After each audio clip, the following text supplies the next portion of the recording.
With what looked like a completely ordinary swing of the bat, the young man left all the powerful warriors in Lego utterly stunned. No one expected that strike could directly smash a high-level demonic beast to pieces right before everyone's eyes. They were all astonished, but what they didn't know was that a special power had awakened within his body. It was called bat power, a strength that could be channeled into any bat. It transformed the baseball bat in his hand into a weapon capable of wiping out any enemy. However, at this moment, what he cared about most wasn't fighting, but the high school baseball championship final happening today. Early in the morning, the old monk at home had woken up to cheer him on. But he didn't forget to add a threat if he lost. He'd have to shave his head and become a monk just like him. Right as he was about to leave the house, a tired, peaceful voice called out from behind him. Brushing her teeth, she called for him to wait, then mysteriously took out a small gift. It was a rather strange-looking green monster doll. Even though he had no idea what kind of creature it was, he could still feel her sincere support and encouragement. Looking at the gift, he became even more determined to win the match no matter what. When the final match began, the atmosphere in the stadium immediately grew as tense as a drawn bowstring. Both sides fought fiercely until the decisive moment. Standing at the batter's box, he focused intently, his eyes locked on the approaching ball. The opposing pitcher also poured all his spirit into this final all-or-nothing pitch. And then, the moment the ball came flying, he tightened his grip on the bat, gathered all his strength, and swung hard. A sharp crack echoed as the ball immediately soared high into the air. Amidst the explosive cheers of the audience, the entire stadium erupted. He had won. And with the result of today's game, Sangdong High has defeated Guangdong High to claim the championship title. We have also prepared an exclusive interview with Kim Jiang. Please don't take your eyes off the screen. The sun had set. Jiang Lei walked home with heavy steps. Since I won the high school championship, I'll probably get good results in the upcoming military draft, right? Right. He then thought, or maybe I should buy some rice cakes on the way home. That idea was immediately dismissed. But the master monk is getting old. I wonder if it's okay for him to eat rice cakes. Wait a minute. I won after all. They should at least buy me some chicken, shouldn't they? Suddenly a hand came out of nowhere and smacked him on the head. Kim Yena questioned, "You walk as slow as a snail. What were you so lost in thought about?" Pissed off from being hit, Jiang threatened, "You little brat! Get your head over here now." She stuck her tongue out to taunt him. "Hit me if you dare. I'll go tell the master monk on you."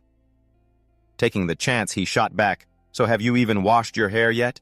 Kim Yena roared, "Are you kidding me?" "Of course I have." After bickering for a while, they walked home together. As they walked, Kim Yena recounted the day's events. "They showed the baseball game during class today. When you hit that home run, the whole school was screaming so loud we even got a noise complaint." Hearing that, he gloated, "Of course. An unrivaled genius has just appeared in Korea after all." A small smirk appeared on her face. "Yeah, right. It was all thanks to the lucky charm I gave you," Kim Jiang said. Right.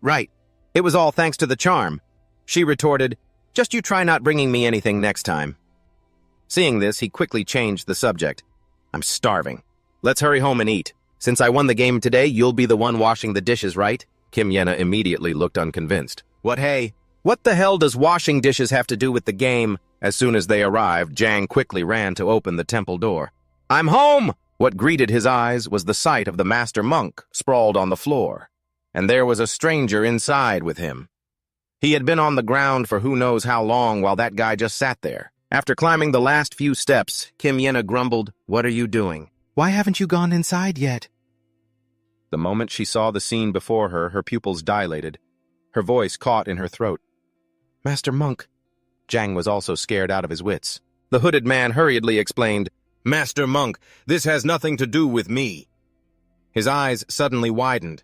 Enraged, Jiang swung his bat and attacked fiercely. Luckily, the mysterious person managed to dodge the attack. He screamed at the top of his lungs, "Yena, run!" Kim Yena herself was still in shock, but she couldn't bear it. "But what about you?" Jiang's face remained resolute. "Hurry up." Her eyes were already filled with tears. They were about to fall like a broken string of pearls. After a moment of internal struggle, Kim Yena decisively ran away. Right now, there was only one question in his mind. Who is this? What is their purpose for coming to the temple? Jiang himself couldn't understand what had happened to the master monk. Deep down, he could only hope. He's not dead, right? I have to focus on what I need to do. Right now, he told himself, first I have to take this guy down. The good news was, thank God it looks like he doesn't have a weapon. The mysterious person's voice rang out deep and low. Damn it, you speak up. I want to explain everything, but I'm running out of time. Jian's face was tense as the mysterious man lowered his head. I'm truly sorry for how everything turned out. John's eyes followed blankly. Suddenly, the man vanished with lightning speed, then lunged forward and pressed his hand firmly against John's chest.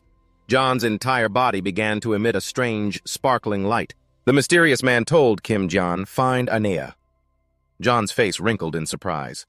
A face exactly like mine. A golden light filled the space before it, suddenly cracked and shattered like sharp glass. Jian's entire body plummeted downwards in a free fall. What is the ground collapsing? What was more frustrating was that he knew he couldn't speak. It was just his consciousness. Damn it, if only I wasn't here. Kim Yena, Master. Jian's eyes were still wide with shock as he fell. His eyes landed on a terrifying white skeleton baring its teeth. Jian's ear-splitting scream echoed as he lost his composure and backed away. A skeleton. Right here in front of him. Why is this thing here? And more importantly, where am I? I've definitely fallen into a very strange place. At that moment, his hands were groping at everything around him. John then discovered a shiny golden orb. His face went pale as he stammered, What is this?" Suddenly, the golden orb began to crack open. A claw pierced through the outer shell and emerged. They seemed to have awakened and were trying to get out. Terrifyingly, it wasn't just one. Many more like it were now surrounding John. He couldn't believe what the hell was happening, the words catching in his throat. Suddenly, a demon spider leaped up, launching itself onto Kim John's arm. Its needle-like spine sank into his flesh, and the sharp pain made John scream in agony. He forcefully flung it away. John looked at his rapidly swelling arm and thought, "My arm feels like it's on fire." He struggled to his feet and looked at them. What the hell are these damn bugs? Suddenly, his gaze fell on a spot on the ground. My staff. Did it fall with me? Without hesitation, he lunged for the staff and gripped it tightly. John swung it hard at them. After the blow, he grew even more tense. Damn it! I can't handle all of these at once. John watched the demon spiders swarming all over the place and thought with determination, "First I have to get out of here." Sweat streamed down his tense face. John gritted his teeth and ran for his life. As he ran, he scanned the surroundings. What the hell kind of place am I in? The more Jian ran, the worse the situation looked. He glanced around frantically. I need to find somewhere to hide now. Meanwhile, the demon spiders picked up speed, pursuing him relentlessly from behind. John suddenly stopped in his tracks, a look of bewilderment on his face. The immense sight before him made him wonder in awe, a giant cave. Just then the sound of scuttling echoed from behind. He snapped out of his daze and turned to see the army of them at his back. He made up his mind and decisively leaped into the water. "Screw it!" he yelled as his body was enveloped by the lake's water. He quickly resurfaced. The horde of demon spiders started to follow, but stopped abruptly at the edge. Watching them, John thought to himself, "Good, it looks like they can't get in the water." Just then, a sharp pain suddenly shot through him, making his eyes narrow. In the water, strange creatures had latched onto his leg and were sucking his blood. He immediately scrambled onto land and kicked them off. John stared at the pitch-black monsters and screamed in his mind, "Leeches!" His breathing grew ragged and heavy as he silently cursed, "Damn it, why is every damn place full of monsters?"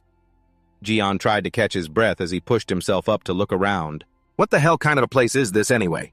I've spent my whole life just playing baseball. I've never seen or heard of anything like this.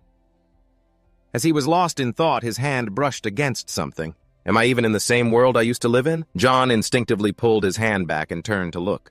He picked up the doll, muttering, "Why is this here? When did this get in my bag?" John's eyes darkened. He lamented mournfully, "Some good luck charm this is." An image of Kim Yena came to his mind, and he softly called her name in his heart, Yena. He then thought of the Master, a worried thought crossing his mind. I wonder if Master is safe. As he thought, this rage welled up inside him. If that bastard dares to touch them... He took a sharp, deep breath. Then Jian tried to reassure himself in his head. No, stop thinking such negative thoughts. Panicking won't solve anything. He clenched his fists, his gaze hardening as he thought, get a grip. Kim John taking action is the #1 priority right now. Leaning on his staff, John slowly got to his feet. There has to be a way. Just as he regained his confidence, he thought, first I need to survey the area. A dripping sound echoed in Kim Jian's ear. He lifted his head toward the source of the noise. The moment he saw what was behind him, John's face instantly went pale. He hastily scrambled to dodge the monster's attack. Stunned, Jian stared in terror at the colossal monster before him. What now? John clenched his fist, thinking, I have to run. Then his eyes suddenly lit up when he spotted something. John stared intently at a crevice in the distance, instinctively thinking, over there. Without a moment's hesitation, he bolted towards it. Seeing this, the giant spider monster roared. Jiang sprinted with all his might, his eyes fixed on the crevice just as its sharp claw was about to strike him. Jiang managed to slip into the crevice just in time. A look of terror still lingered in his eyes as he glanced back. That monster kept screaming, trying to force its way in. Its sharp claw lunged straight for Kim Jiang.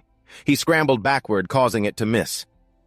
Stunned, Jiang watched the scene before him, his whole body trembling uncontrollably. He could feel its breath right on him, but then the monster suddenly turned and walked away. Jiang's face was pale as he watched it retreat into the distance, unable to believe it. He thought, did they just give up? And here I thought I was a goner. Jiang's gaze fell to his hand and he cried out internally in horror. Only then did he remember thinking, is it because of those bugs from earlier? Why can't I feel my hand anymore? Jiang furrowed his brow, grimacing as he cursed to himself. Damn it, this is just awful. My life was already hanging by a thread, and now my arm is in this state. He got up and cautiously scanned his surroundings. I can't just hide here forever. Jiang bent down and picked up the baseball bat. I have to find a way out no matter what. Suddenly something appeared in his field of vision. That's when Jiang noticed a beam of light. He stared in amazement at what appeared on the ground. A human silhouette. Jiang couldn't help but shout joyfully, "Over here!" as he rushed towards it. There's someone here. Jiang's face lit up with immense joy. Thank goodness, I thought I was the only one in this place. But what appeared before him made the words catch in his throat. Jiang froze as if plunged into an icy abyss. Kim Jiang eagerly leads the way forward. This way. Suddenly his voice became excited. There's someone here! Kim Jiang peeked in and sighed with relief. Thank goodness. I thought I was the only one in this godforsaken place. But the sight before him shattered his hopes, leaving him frozen in place. This shock seemed to be more than Kim Jiang could bear. His jaw dropped. The thing that met his eyes wasn't a person. It was a zombie. It opened its gaping maw and charged at him like a maniac. Luckily, Kim Jiang was quick enough to dodge, but his spirit was completely crushed. Another monster. Kim Jiang's eyes also noticed another peculiar detail. The bug that had bitten his hand. Could it be a parasite? His hand tightened around the wooden bat. Whatever it is, enraged Kim Jiang gathered all his strength and swung with all his might. I just need to smash it and it'll all be over. But reality shattered his hopes. The wooden bat shattered in his hands, but the zombie was completely unfazed. Noticing the attack, it slowly turned its head, and suddenly sank its teeth hard into his shoulder. Kim Jiang gritted his teeth, enduring the searing pain shooting through his shoulder. Even though Kim Jiang tried with all his might, this zombie's grip was just too damn strong. After a long struggle, he finally managed to push it away.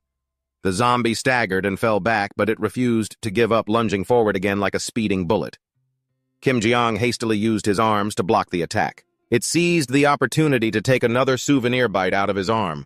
Its sharp teeth sank deep into his flesh. Though it was excruciating, he clenched his jaw and endured. Kim Jiang's hands fumbled behind him, searching for anything. Just then, his fingers closed around a rock.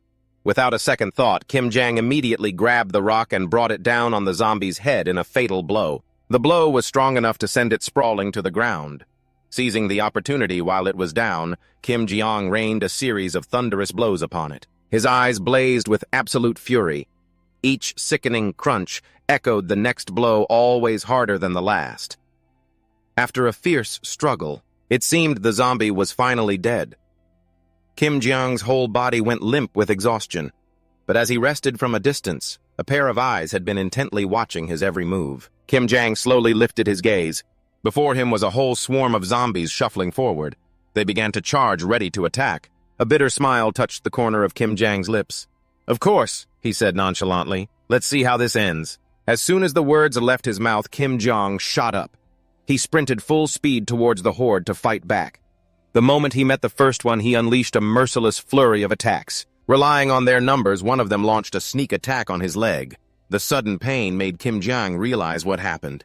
Enraged, he drove his elbow down onto the top of its head. As soon as he dealt with that one, another threat demanded his attention.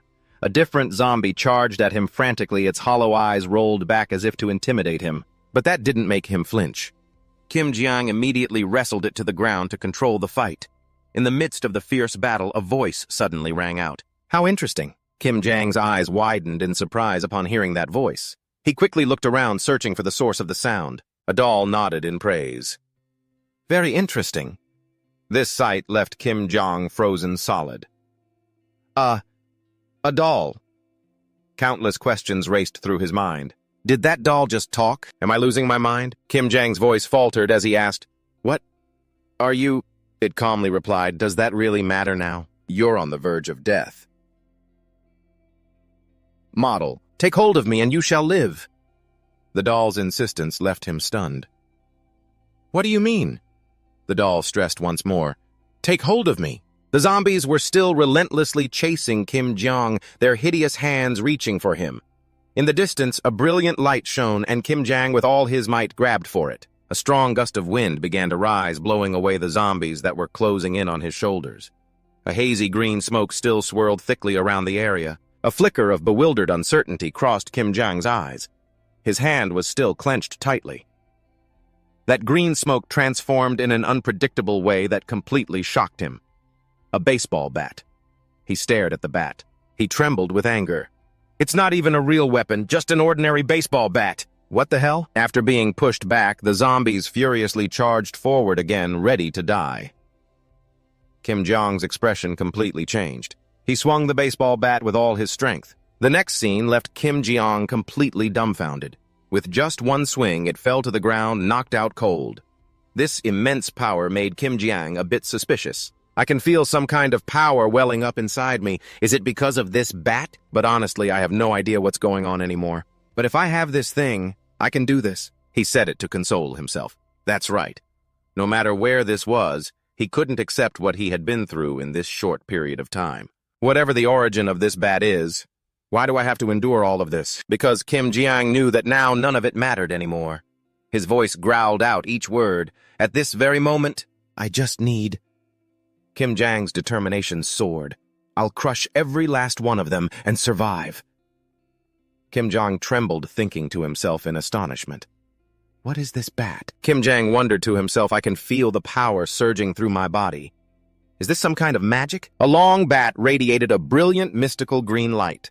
The green spiritual energy from the bat began to writhe and coil around Kim Jiang.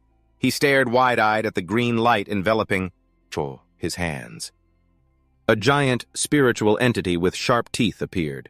Kim Jiang's mouth fell open as he let out a huge scream. The giant spiritual entity lunged forward. With terrifying power, he broke out in a cold sweat, stunned by the sight before him. Kim Jiang asked himself doubtfully, is it devouring those monsters right now? The giant spirit began to dissipate into the air. The green light from the spirit swirled violently before retracting back towards Kim Jiang. His face was filled with shock. As the bat returned to its normal state, he thought in shock, it's back to being a normal bat again. Suddenly, Kim Jiang clutched his chest and gritted his teeth. Enduring the pain from his heart, he collapsed to the ground in agony. Kim Jiang wondered, what is this sudden pain? His eyes widened in shock as he felt something strange. Kim Jiang looked down at the wound on his arm. He was stunned to realize the change wasn't just on his arm. Kim Jiang gradually realized that even the smallest scratches. He knelt on the ground, observing. They had all healed in the blink of an eye. Kim Jiang exclaimed in alarm, What is this? I feel strangely stronger. Could this also be the power of the bat? He confirmed in shock, this bat is unbelievable. With this, maybe I can actually survive here. Kim Jiang's eyes widened with worry, but he knelt motionless, holding the bat with a confused expression. He grimaced and thought to himself, I'm so hungry. He saw a patch of mushrooms. They were glowing with a strange green light in the dark cave. Kim Jiang stared at the mushrooms thoughtfully. He stroked his chin, pondering for a moment. Kim Jiang contemplated the only way to solve his hunger. Looks like mushrooms. This is probably the best I can do. He considered it for a moment. But mushrooms are dangerous. They could be poisonous. They're glowing way too much. Kim Jiang was still hesitant. Damn it! In this situation, he decided to take the risk. I'll just eat them. Kim Jiang picked the mushrooms and stuffed them into his mouth. Better to die from poison than from starvation. He suddenly paused as he tasted them.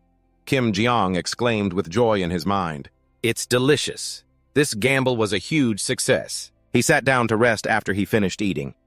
After regaining my strength, the truth is, it wouldn't be surprising if I just dropped dead from sickness at any moment. But for now, eating is taken care of.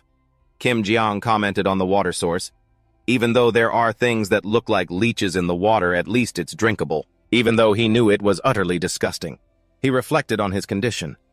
The truth is, if I were to drop dead from sickness at any moment, it wouldn't be surprising at all. But I can eat this too. Kim Jiang slung the bat over his shoulder. Maybe thanks to the bat's influence, I'm still safe and sound. Even this harsh survival in the cave has become more bearable, somewhat thanks to this mysterious power. He frowned, beginning to get used to the new environment. Just as I started to adapt to life in this cave, Kim Jiang realized with horror the monsters were constantly surrounding me, a reminder that this was no longer the world I once lived in. He described a creature with a strange exoskeleton. These insects seem to live as parasites on the corpses of other creatures. Kim Jiang noted their characteristics. Although they have hard shells, their weak points are very easy to attack. Taking them down isn't too difficult, although it's all thanks to this bat. He recounted the strange phenomenon. Every time I took down a monster, the club would devour its remains. I could feel a new change in my body, and when it returned to me, I would be healed, and I became stronger than ever. I slowly regained my faith. And just like that, I began to adapt to this hell on Earth.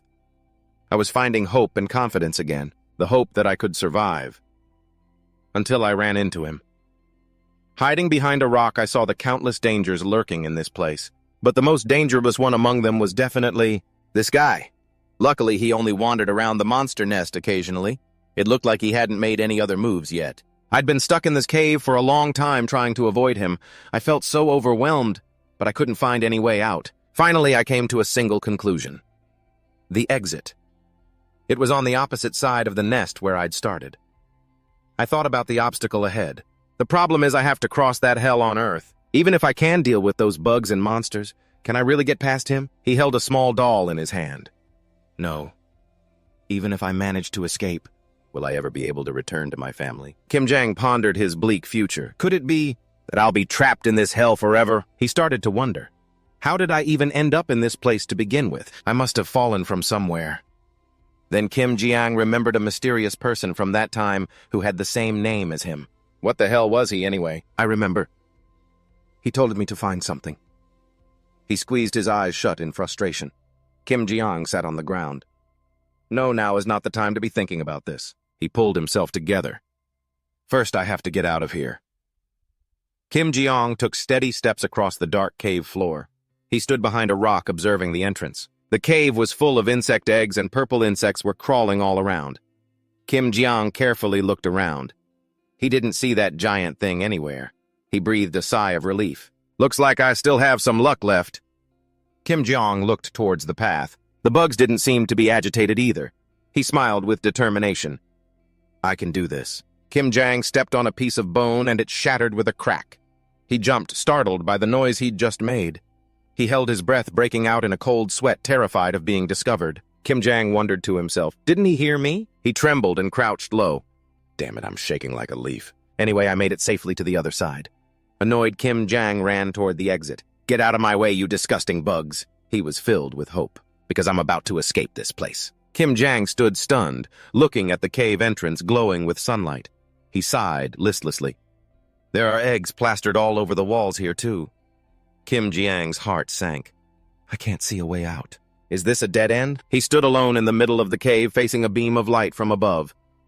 That light. It's definitely shining in from outside. Kim Jiang began to wish, if only I could climb up there, somehow. His legs trembled on the precarious ledge. Suddenly, Kim Jiang lost his balance. A moment later, his face filled with terror. His instincts told him something was approaching from behind. Right behind him, a giant insect with a pale white body and sharp teeth was growling menacingly. Suddenly, the monster's giant leg shot forward. Caught off guard, Kim Jiang took the full force of the blow. He gritted his teeth through the pain as his entire body was violently thrown backward. Pain. My breathing grew ragged. Damn it, where is this place? He carefully scanned his surroundings. So this is its nest. Right then, the spider monster charged straight at him, opening its mouth wide without hesitation. Kim Jang watched in bewilderment as the spider monster slowly approached. Suddenly, his eyes began to glow with power. Kim Jang coldly swung his baseball bat as the irritated spider monster raised its leg high. Step by step, he moved closer. "How do you like this?" Kim Jang gripped the baseball bat tightly. "A little different from the first time we met, huh?" The enraged spider monster glared with dark eyes and immediately opened its mouth wide. Kim Jang slid forward swiftly. "I can see it." He nimbly dodged his body, flexibly avoiding the attack. "I've always been confident in my ability to read movements. But at that moment, Kim Jiang's eyes became incredibly strange. Now it's on a whole other level. He landed a decisive blow right on it. The spider monster shrieked in pain, a sound full of fury. Its entire body staggered, unable to stand steady. The spider monster's leg began to crack more and more. Kim Jang was secretly overjoyed. "It's working," he silently told himself. "I can win." The enraged spider demon opened its maw full of sharp teeth. Kim Jiang's face instantly went pale. "What the hell?" The entire cave began to shake violently. Swarms of smaller spider demons started crawling in from all around. They were everywhere. Then they swarmed together behind the giant spider demon. Kim Jiang stared blankly at the scene before him. This is just too much. He couldn't help but feel overwhelmed and anxious. Then Kim Jiang got into his stance, ready to strike. He decisively launched his attack on the swarm of small spider demons. Sweat started to bead on his forehead as he nimbly took them down one by one. A spider demon lay crushed on the ground in agony. Kim Jiang panted, his breathing growing heavy. He thought to himself, "Damn it, at this rate." Kim Jiang slowly looked toward the others. Unwilling to accept it, he gritted his teeth. "This is never going to end." Then the figure suddenly vanished. Kim Jiang was stunned, not understanding what was happening. He took the full force of the spider demon's attack again. Kim Jiang grimaced in pain.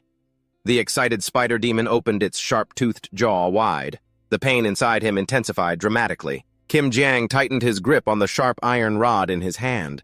Then, without hesitation, he stabbed straight at the spider demon, severing its leg with one slash. The spider demon shrieked as its leg immediately tumbled to the ground. Drops of red dripped silently onto the cold ground. Kim Jiang fell to his knees, struggling for each breath. His vision started to blur and swim. He looked at the spider demons before him. The wound was making him weaker and weaker. Kim Jiang slowly looked down at his own hand. "My vision is fading. Have I lost too much blood?" The image of the spider demon blurred in his eyes. Kim Jiang struggled to press his hand against the wound. He thought to himself, "Is this really my limit?" His eyes slowly closed from exhaustion. "I feel like I have absolutely no chance of winning. What more can I even do? What more do you people expect from me?" A voice suddenly echoed in Kim Jiang's subconscious. "Fight!" Kim Yena was staring intently at him, never looking away. She tried to persuade him, "Don't you dare think about giving up here." Kim Jiang spoke in a daze, his voice full of confusion. "Kim Yena, how?" Just then Kim Yena's voice cut in, "Get up, now!" An aura suddenly enveloped her. "Me and the master are waiting for you." Kim Yena's words echoed one by one. "Get up and fight back." Then Kim Jiang immediately turned his head. His hand instantly tightened its grip on the baseball bat. The swarm of small spiders lunged to attack at that very moment. The strange doll used its power. The small spider demon was thrown backward. It was as if Kim Jiang had completely merged with that power. Now as for these bugs, he gripped his weapon tightly, looking at them coldly. "I'm disgusted by them." The spider demon was provoked once again. Kim Jiang stood there completely unafraid. In that instant, the two of them clashed. He unleashed his power, rushing forward like a flash of light. Then he decisively swung hard at the spider demon. A cloud of smoke spread throughout the cave. It was obliterated on the spot. Kim Jiang's entire body froze. The power within him gradually faded. The scene before his eyes suddenly became eerily desolate. He was completely stunned. What the hell? How did I get this strong? Kim Jiang looked up at the exit and thought to himself. Finally, his voice filled with hope. "I'm finally getting out of here." Green smoke erupted fiercely from the bat again. Kim Jiang's eyes widened as he saw the bat in his hand transform. A giant soul materialized and rushed toward the large monster. He was shocked and wondered, is it going to eat again? The green soul clamped down and tore the giant monster to shreds. Kim Jiang gritted his teeth, enduring the pain. He thought to himself, no matter how many times I see this, I still can't get used to this sight. Kim Jiang stood frozen, watching the light of the green soul fly upward. His eyes widened in horror as he felt a violent tremor. Kim Jang collapsed to the ground in agony. He clutched his chest, horrified. "My wounds!" Kim Jong knelt on the ground, enduring it. "It's great that they're healing, but it hurts like hell. I really can't get used to this pain," he pondered in silence. More importantly, this power. Kim Jang concluded to himself that it's on a completely different level compared to when I absorbed the previous monsters. Does my power increase depending on the opponent? He felt anxious. I don't know what the future holds, but Kim Jiang walked slowly, step by step, toward the brightly lit exit. He told himself, with this power, I'll definitely find a way. Kim Jiang's eyes flew open in shock. "This is," he exclaimed internally. "A desert," Kim Jang reassured himself. A desert isn't ideal, but it's still much better than a damp cave. A long while later, he had collapsed onto the scorching sand. Kim Jong hung his head in despair. I was so wrong. He wandered aimlessly through the arid desert. This place is more desolate than I ever imagined. There's no food. He looked around exhausted, and no water. Kim Jang recounted, the only things I've run into are walking skeletons. Monsters, huh? They don't even surprise me anymore, he admitted wearily. After fighting so hard to survive, I'm just going to end up starving to death. Kim Jong lay on his back in the sand. I haven't seen a single soul. The only human-like things were these monsters. He wondered if humanity in this world had already gone extinct, a hope he held as his consciousness began to fade. I hope when I open my eyes again, this will all be just a dream. Suddenly, someone's voice called out, "Oh, look! There's someone over there!" Kim Jian cracked his eyes open as he felt someone approaching. Asko Pierce quickly stopped Chloe. "Chloe, don't get so close to him. That's reckless of you." The girl cheered with delight. "He's alive!" Chloe closed her eyes and muttered, "Oh, for heaven's sake!" She grumbled, "Could you please stop crying?" Kim Jong stammered emotionally, but, he sobbed, explaining, "You two are the first people I've met since I came to this place. And we can even understand each other's language." Chloe shuddered and cried out, "Ugh, that's so creepy!" Asko Pierce calmly suggested, "Why don't we all calm down? Oh, and talk for a bit while we rest?" The girl turned and protested, "What?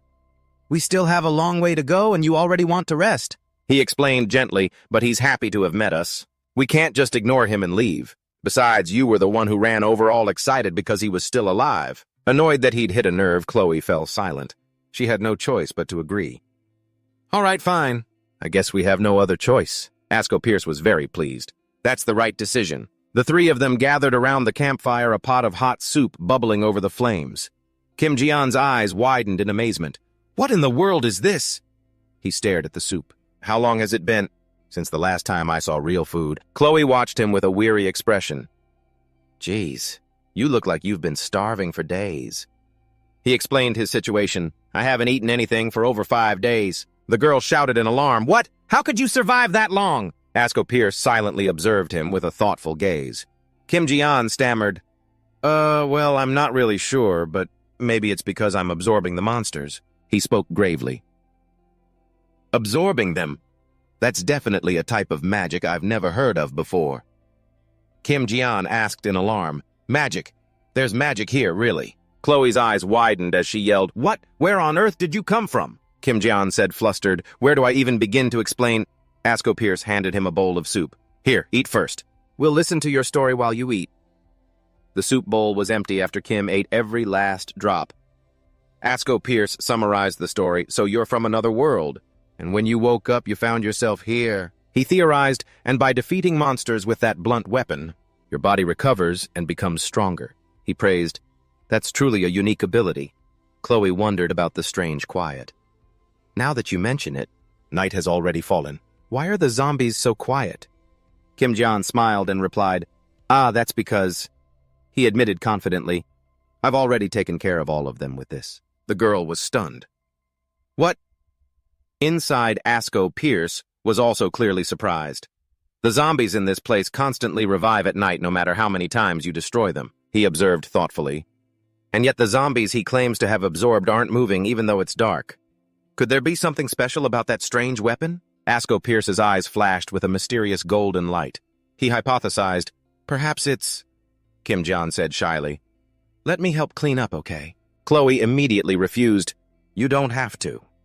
Asko Pierce expressed his gratitude. Thanks to you, we can get a good night's sleep as well. He made an offer if you have nowhere else to go. Hey, why not travel with us? We'll also try to find a way to get you back to your own world. Chloe looked completely astonished. What, Asko? Asko Pierce smiled kindly. He stood by the fire looking at Kim Jian. Kim Jian stammered, "Oh, well," then broke into a radiant smile. I'd be honored. The girl held her soup bowl and sighed wearily. The next morning, Chloe used a knife to cut a piece of cactus. She put the cut cactus pieces into a leather pouch. Kim Jian exclaimed from behind her, "Oh, so you can eat that!" You really know your stuff, Chloe. Chloe closed her eyes, proud. Of course. This is just basic knowledge if you want to cross this barren desert, she said with an annoyed tone. What are you looking at? As they walked, Kim Jian teased, You just remind me of my little sister. Chloe retorted sulkily, I'm not a little kid. The group started to bond, and so I joined Chloe and Asko on their journey. As we were walking, I asked curiously, By the way, are those hands for real? The girl asked back in surprise, Wait, you don't have them in your world? Kim Jang answered, No, we don't. I also recognized my own progress throughout our journey together. I've learned so much about this world. I jotted down my journey's notes.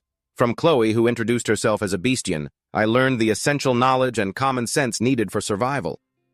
The girl then asked a question. What kind of races live there then? The answer was simple, only humans. What? That's so boring, Chloe exclaimed, disappointed. She then cheerfully called out Ares' name. Kim Jiang continued his training with the middle-aged man named Ares. I began learning about monster behavior and combat techniques. Asclepius smiled. Welcome back. I told him about my companion's goal. They said they came here to defeat the monster leader. I brought food, Chloe announced cheerfully. He patted her head and praised her. Good job. I smiled, completely content. I'm so lucky. I noted my feelings even though I don't know much about the people who live in this world. The ones I've met are definitely good people. The night sky glittered with stars and a crescent moon. In my hand, I held a small doll as I lay in my tent lost in thought.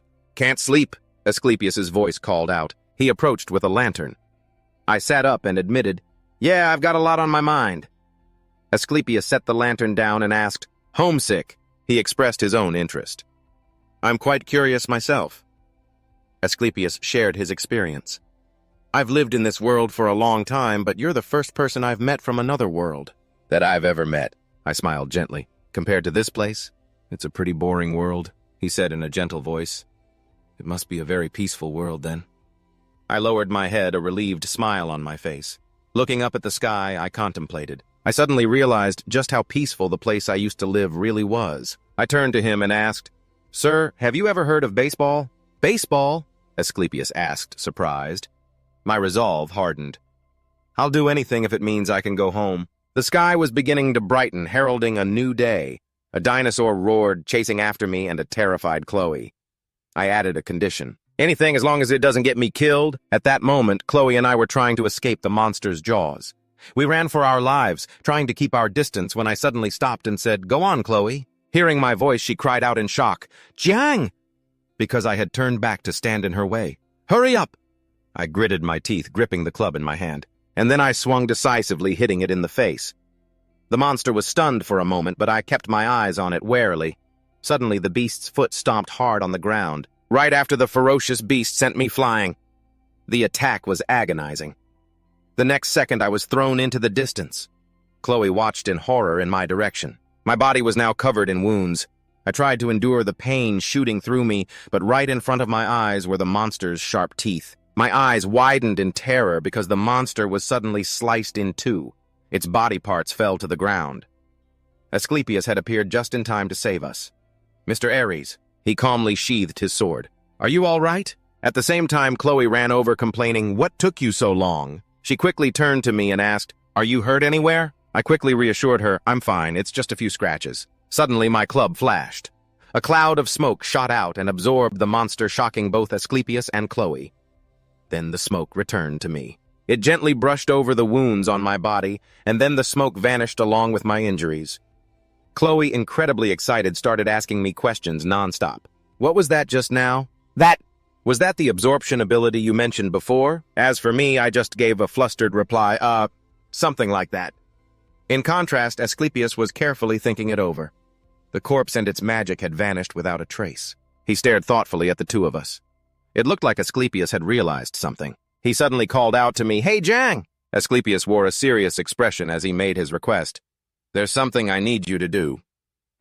Chloe turned to look at him, her face blank, while I just stared back bewildered. After a moment of conversation, the girl screamed in disbelief, "Are you crazy?" Asclepius's expression remained calm, even as Chloe continued to question him.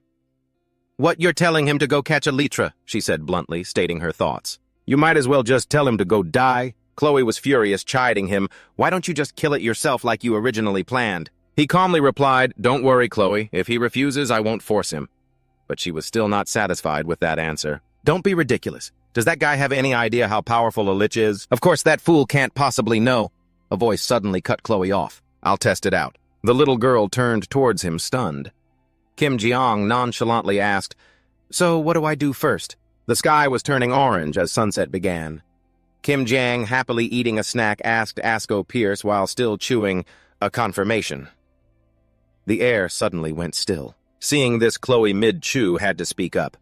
"What's with the sudden need for confirmation?" Hearing that, he reminded her of something. "Didn't you say that Jang doesn't really understand his own abilities?" That confused Kim Jang, who replied, "Yeah, that's right." Asko Pierce made a serious request. "Before we face the Lich, I need to understand more about your abilities."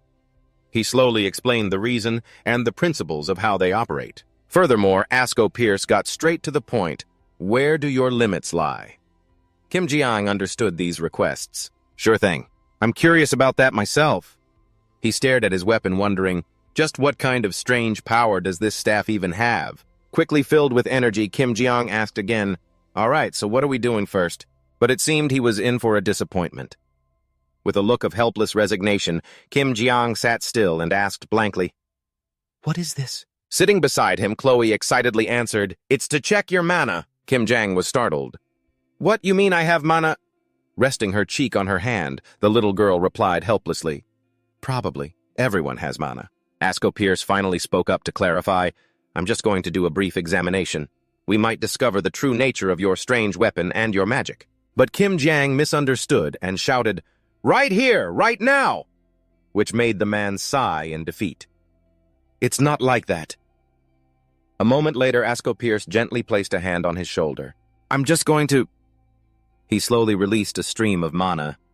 Asko Pierce closed his eyes, concentrating his mind, slowly entering Kim Jiang's body. Asko Pierce's eyes shot open in astonishment. "What in the world is this?" A colossal source of mana directly confronted him.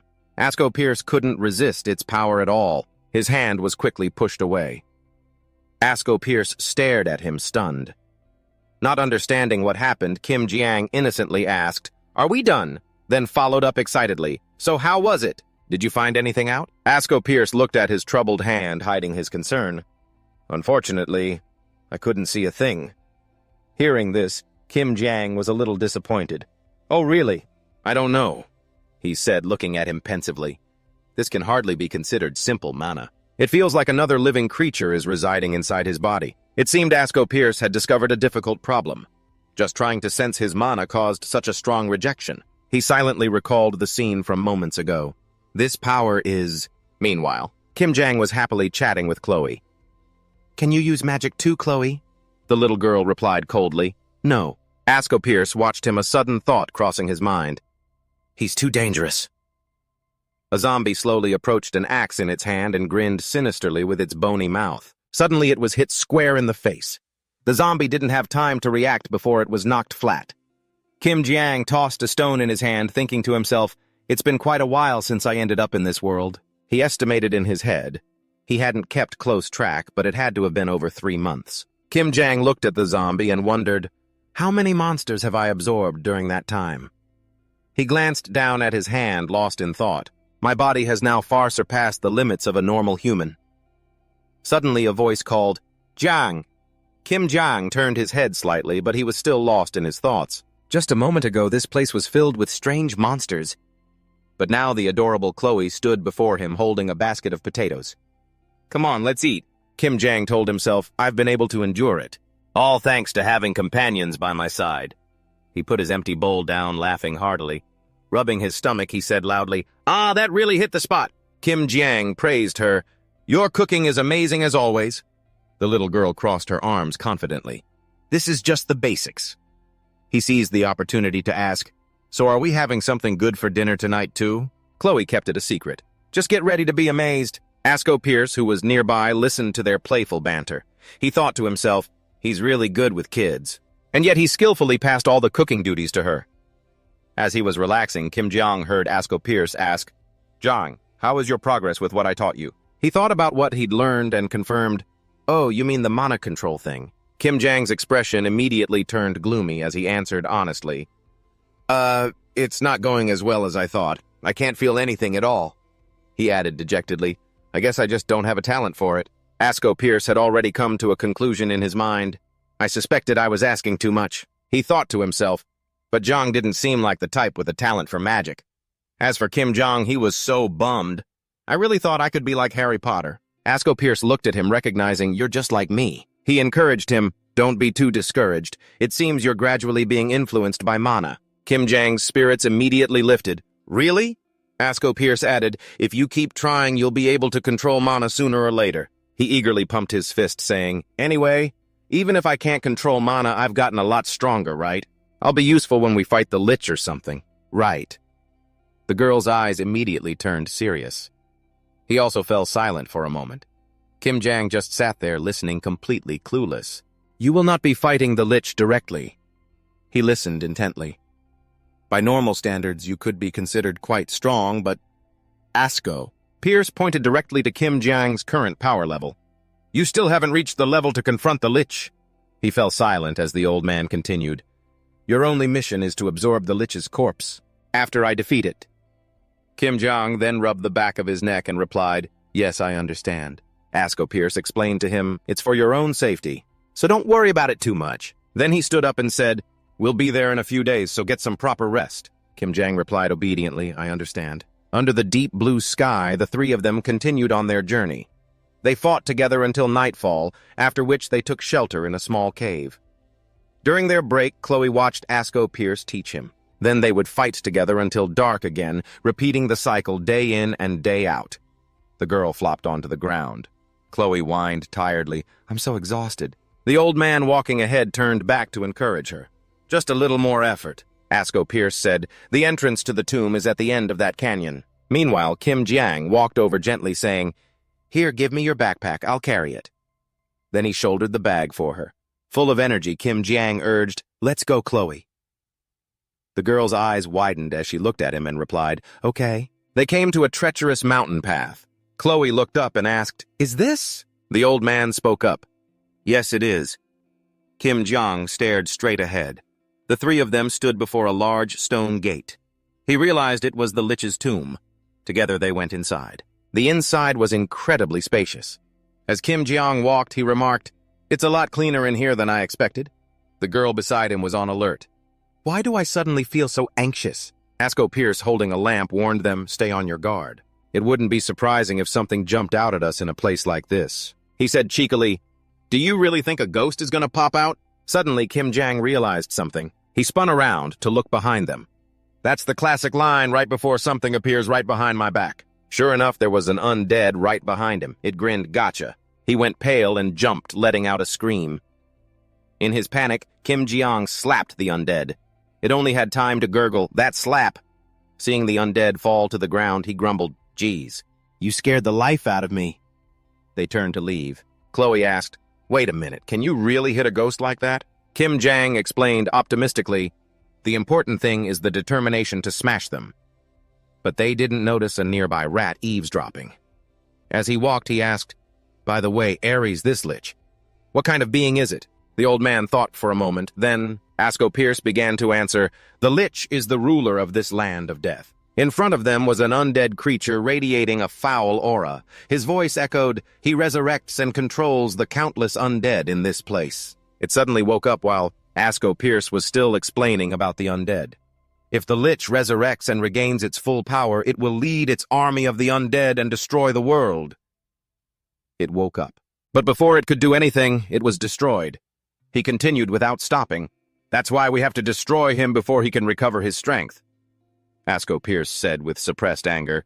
However, even if we defeat him, his magic will allow him to revive in another 100 years.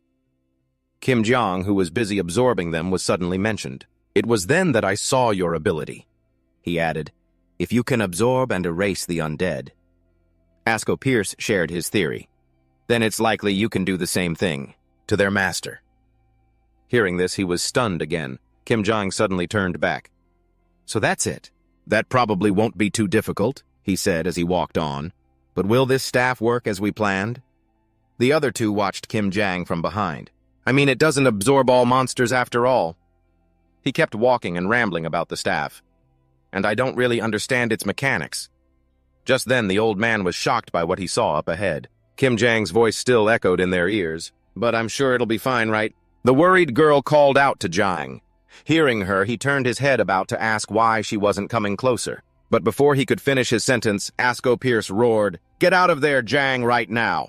But by then, the ground beneath his feet was completely covered by a magic circle. Kim Jong looked at it puzzled.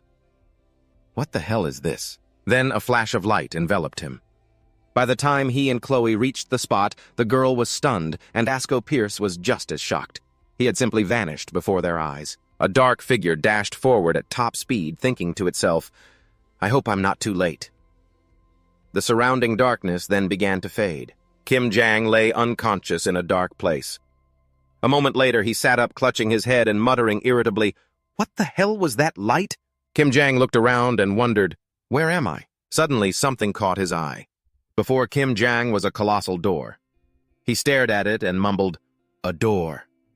As he looked at the magnificent gate, Kim Jong thought to himself, anyone who saw this would think there was definitely a lich behind that door. He turned back to grab his backpack, silently thinking, well, at least it wasn't a trap that chops off your limbs or something. Meanwhile, Asko Pierce and Chloe were still staring intently at the empty space in front of them. A single piece of bone lay on the ground.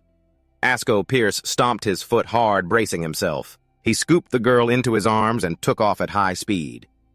Caught off guard, Chloe yelped irritably, What's the big rush? What the hell just happened to Kim Jong? Asko Pierce gritted his teeth, his face taut with tension. He frowned, filled with self-reproach. Damn it, I let my guard down in a place like this. Something like that can happen at any moment. Over on his side, Kim Jong was waiting patiently. Stay calm. Just wait for Mr. Asko. A zombie was swiftly annihilated.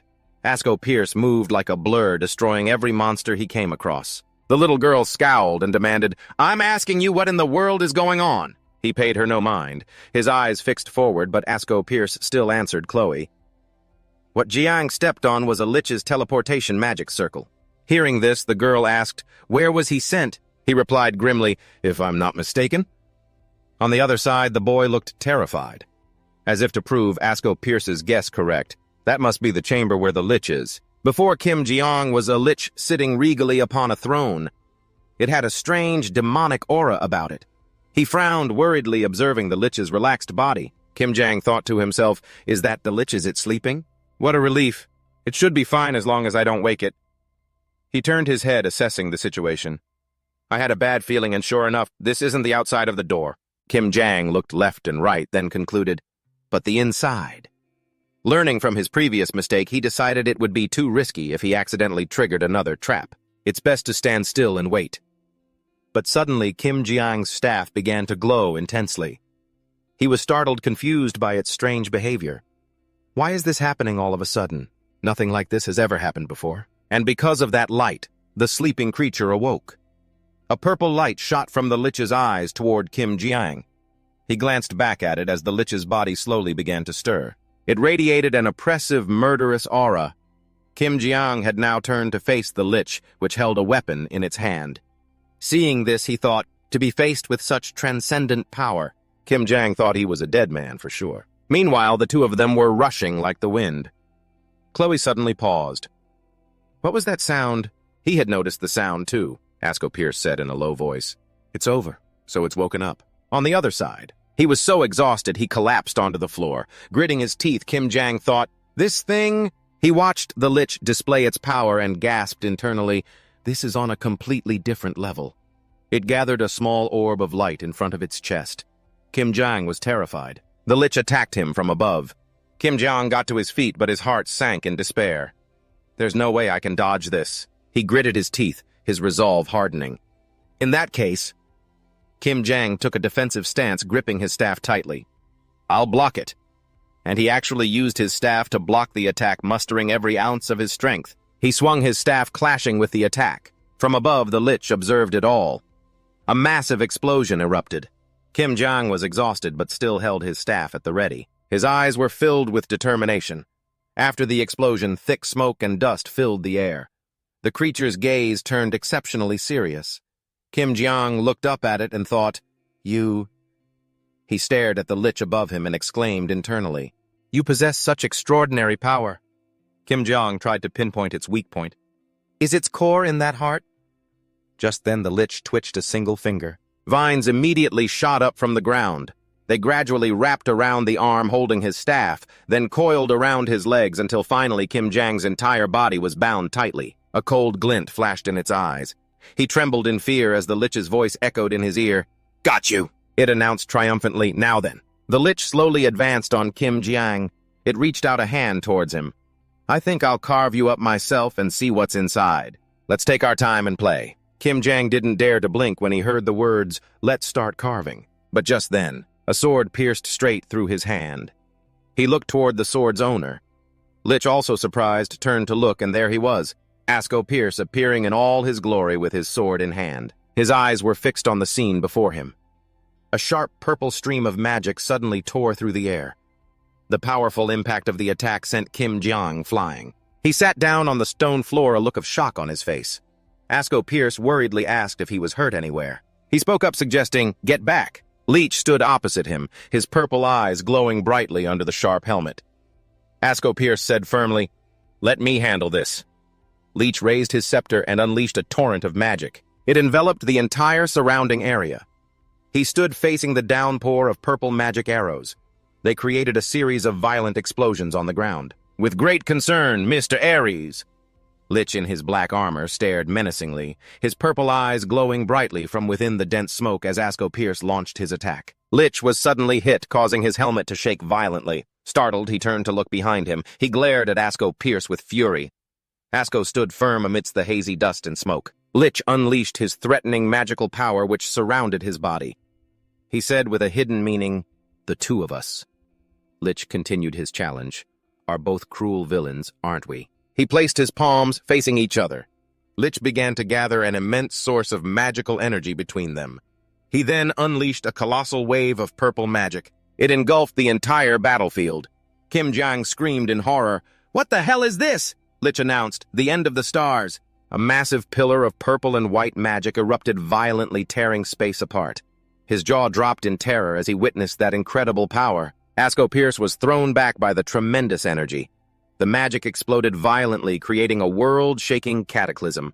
Hazy dust and smoke spread everywhere.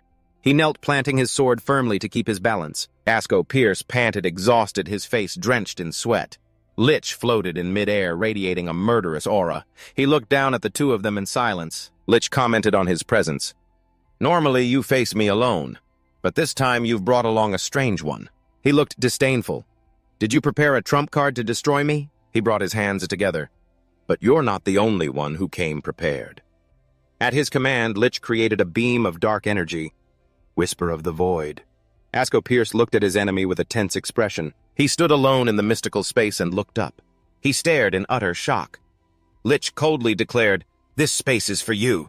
Asko Pierce asked grimly, "Are you planning to duel me in here?" Lich nodded and said, "That's fine. But first," he revealed his intention, "I plan to open the little gift you brought me and see what's inside." Kim Jang shouted in confusion, "Where is this place?" Lich made a cryptic comment. "It seems you brought a dagger to pierce my heart, but that blade will eventually turn back and pierce you instead." Asko Pierce tried to move. "Damn it, I can't move at all." He realized internally, this seems to be some kind of mental magic, not reality.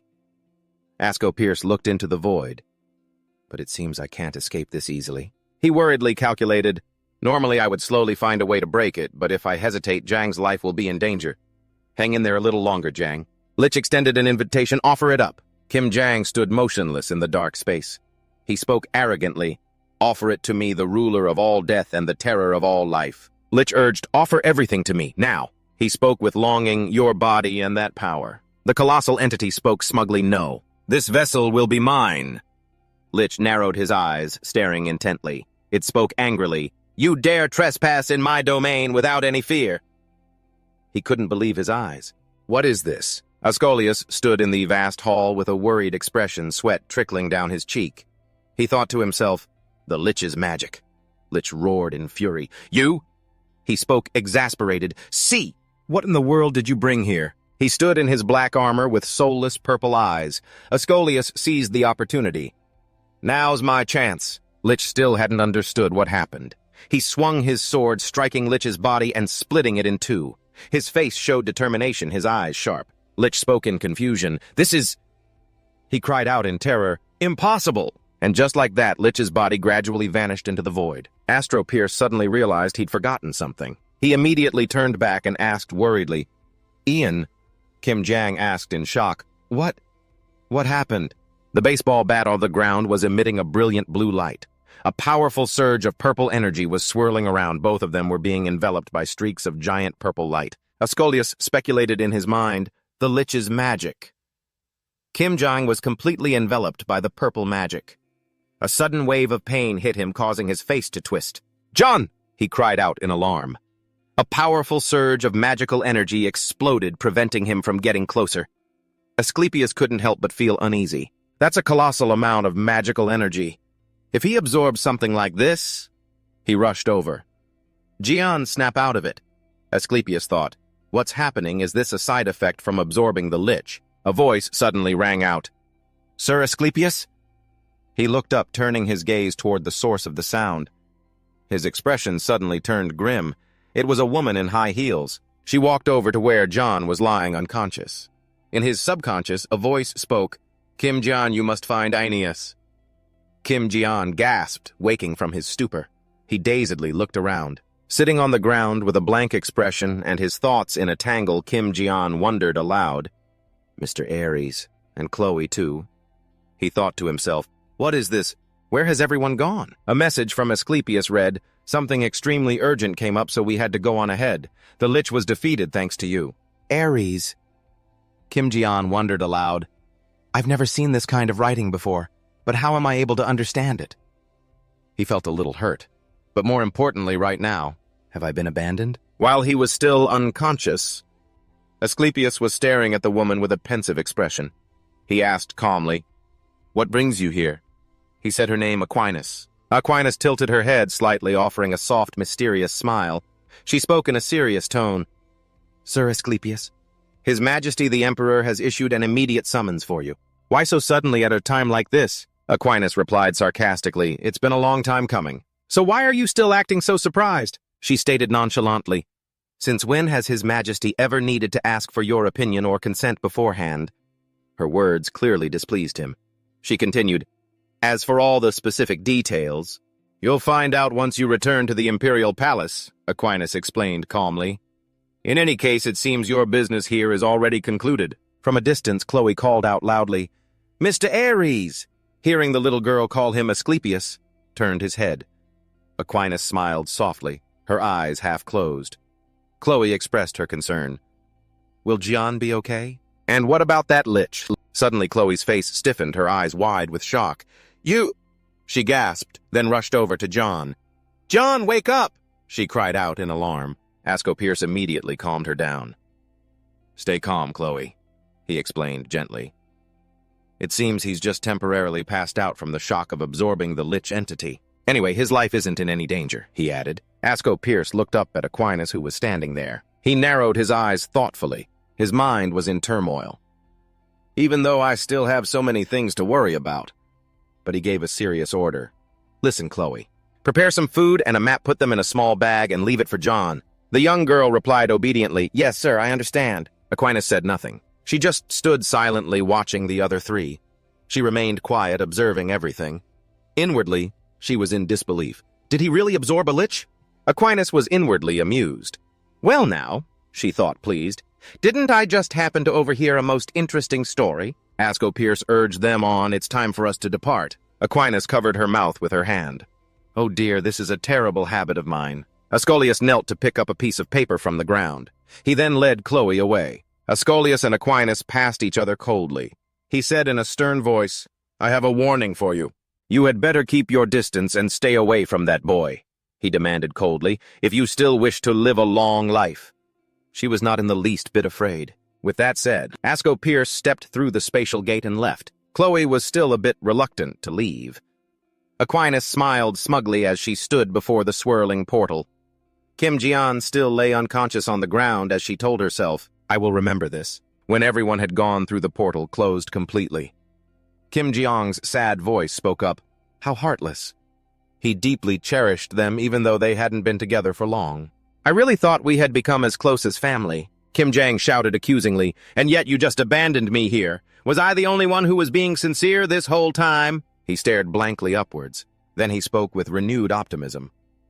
Well, I'm sure they must have had an unavoidable reason for doing this. Kim Jiang wondered to himself, Mr. Ares wrote that the Lich was defeated thanks to me. But what did I actually do? He was filled with doubt. I don't feel any stronger at all, so I don't think I actually absorbed it. Kim Jiang stood alone in the vast space looking up with a dazed expression as a thought flashed through his mind. If that's the case, maybe I should just pick up something else to replace it. He boasted excitedly, I just defeated a giant worm, it's gotta drop some awesome gear, right? First item, hero grade Cursed Elven Skull Orb. Next, legend grade Scepter of Agony and Despair. A whole series of items dropped. Unique grade Demon Sword of the Vicious Scream. Legend grade Ceremonial Bloody Dagger. Hero grade War Hammer of the Horrifying Phantom. Kim Jiang said hesitantly, Nah, forget it. It feels like if I touch any of them, I'll get cursed instantly. A map and a compass lay on the ground in the middle of the arid desert. Kim Jiang felt skeptical. Just a map and a compass? He scratched his head in confusion. For a guy like me who's only ever used map apps on his phone, this is way too hard. He squinted, focusing on the symbols on the map. If I cross the western forest, I'll find a village. He then complained out loud, Man, that's so far. In the end, I was all alone again. A skeleton appeared out of nowhere, blocking Kim Jiang's path. He swung his baseball bat, smashing it hard against the dry skull. He recounted the process. And so a full 3 months have passed since I left Mr. Ares' group. I've been traveling alone through this wilderness. Kim Jiang felt grateful inside. Thanks to the valuable knowledge I learned from Mr. Ares and Chloe, I've been able to make it this far, without too much trouble, although the journey has been really lonely. Kim Jiang was filled with hope, and at last he felt a sense of relief. I've finally escaped this desolate place. A lush green forest with dense canopies under the gentle sunlight appeared before Kim Jiang. He was deeply moved. Fresh grass and green trees, this is the first time. I've seen them in almost a year. Kim Jiang slowly savored the scent. It smells so pleasant. Finally, a peaceful and beautiful scene. No more monsters or sandstorms. A large explosion erupted up ahead, causing Kim Jiang to freeze in his tracks. He looked down, dejected, is what I was about to say. A small puddle had formed on the ground. A moment later, someone came running, hurriedly splashing through it, and panted with his mouth open as he ran his mind set on one thing. Damn it all. And his mind kept screaming. Why? He hadn't run far when an explosion sent him flying. He hit the ground hard, gritting his teeth in frustration, still wondering, how could something so horrible appear here of all places? Seeing the furious wyvern appear before him, Anne was utterly terrified. Why is there a wyvern here? His face was pale with fear. It's really over. Anne glanced fearfully toward Robert. Even Robert, the strongest martial artist in our group, was killed before he could even touch it. A lowly bronze-rank hunter like me. What could I possibly do? He saw the wyvern's terrifying eyes and ferocious attitude, and couldn't help but feel scared. We were only supposed to be here to clean up some weakling goblins. Just then, the wyvern opened its mouth and let out a terrifying roar. Seeing this, Anne squeezed his eyes shut as fear washed over him. Is this really the end? Just in the nick of time, an Iosa appeared, striking the wyvern with a powerful blow. Hearing the sound, An opened his eyes in astonishment, and the first thing he saw was an Iosa's sharp features, reacting instinctively, and collapsed to the ground and shouted an Iosa's name. Hearing his panicked shout, the girl glared and turned back, yelling, Why are you still standing there like an idiot? Get up now. and tried to crawl forward, his mind still reeling in fear. "Why did you come back? I told you I'd be the bait so you could get away." Hearing that, Aniosa laughed. "You think I'd let you play the hero all by yourself?" Anne's face paled slightly after hearing that, and Iosa's lips were pressed tightly together as if she were trying to hold something back. Then Anne resolutely walked over. "All right." Standing next to Aniosa, Anne turned and pressed, "You must have some kind of plan, right?" The girl just grinned and stressed, "If I had some brilliant plan, Robert wouldn't have died such a pointless death." Aniosa looked at the wyvern before them and came up with an idea. "After I count to 3, everyone just run for it as fast as you can. Don't look back." Anne frowned and nodded. "I understand." Aniosa took a breath and began, 1. Before she could even get to 3, the girl was sent flying away like the wind, and just stood there stunned, not even comprehending what had just happened. He turned and saw the girl lying on the ground, and he screamed her name, "Aniosa!" Before he could even shake off his shock, an arrow suddenly shot past him from behind. The arrow grazed past Anne and flew straight toward the wyvern. A thought rose in Anne's mind. If even she came running here. And then he saw her. His thoughts screamed her name, Ceres. Ceres, after collecting herself for a moment, spoke hesitantly, "I'm sorry, and I couldn't just abandon everyone and run away by myself." And immediately shouted, "Ceres, get out of here now!" He had barely finished speaking when the wyvern charged toward Ceres. She looked up, her eyes wide with terror. "No, please!" Fear and confusion flooded her mind. "Please, somebody!" Seeing the wyvern's massive mouth open wide, Ceres stood frozen in place, her eyes welling with tears. Just as she was about to die, a sudden attack saved her life. Ceres and Anne both let out terrified screams. The attack had come from Kim Ji-an. He had appeared just in time to save the day. Once the danger had passed, Anne and Ceres bowed their heads in unison. "Thank you so much." They bowed to express their gratitude to Kim Ji-an, who scratched his head awkwardly and replied, "It was nothing, really." But Anne quickly grabbed Kim Ji-an's hand and insisted, "No, it wasn't." He held on tightly and emphasized, "You're our savior. If you hadn't stepped in to help us, we all would have been goners by now. And thankfully, Aniosa is still alive. Speaking of which," and suddenly realized, "the fact that you finished off that wyvern in a single blow is just unbelievable." He stared at the wyvern with suspicion. "Could it be?" And looking stunned, pressed on, "You're actually a high-rank hunter, aren't you?" Kim Ji-an remained silent. Anne stood there, his curiosity growing. "Are you maybe gold rank or, don't tell me you're platinum rank?" Seeing Kim Ji-an's lack of response. Ceres and Anne fell silent, momentarily stunned. After a moment, Kim Ji-an spoke up, looking puzzled. "What were those things you just said?" His genuinely clueless question left them both speechless. Kim Ji-an stood there and gave an incredibly awkward smile, and confused, started to say, "So you're—" Anne lifted Aniosa onto his back and started to leave. Before leaving, he didn't forget to look back and ask, "Are you really from another world?" Kim Ji-an raised a hand and scratched his face, looking sheepish. "Yeah, it sounds pretty hard to believe, right?" Anne shook his head, resolute. "No. I'm sure the person who saved our lives would never lie to us." Ceres then quickly added, "Even though I've never heard of such a thing, if teleportation magic exists, then this is probably possible too. It must be travel between dimensions, right?" Hearing that, and whispered, "Ceres has a good point. Are you sure you don't need my help carrying that stuff?" "No, it's fine.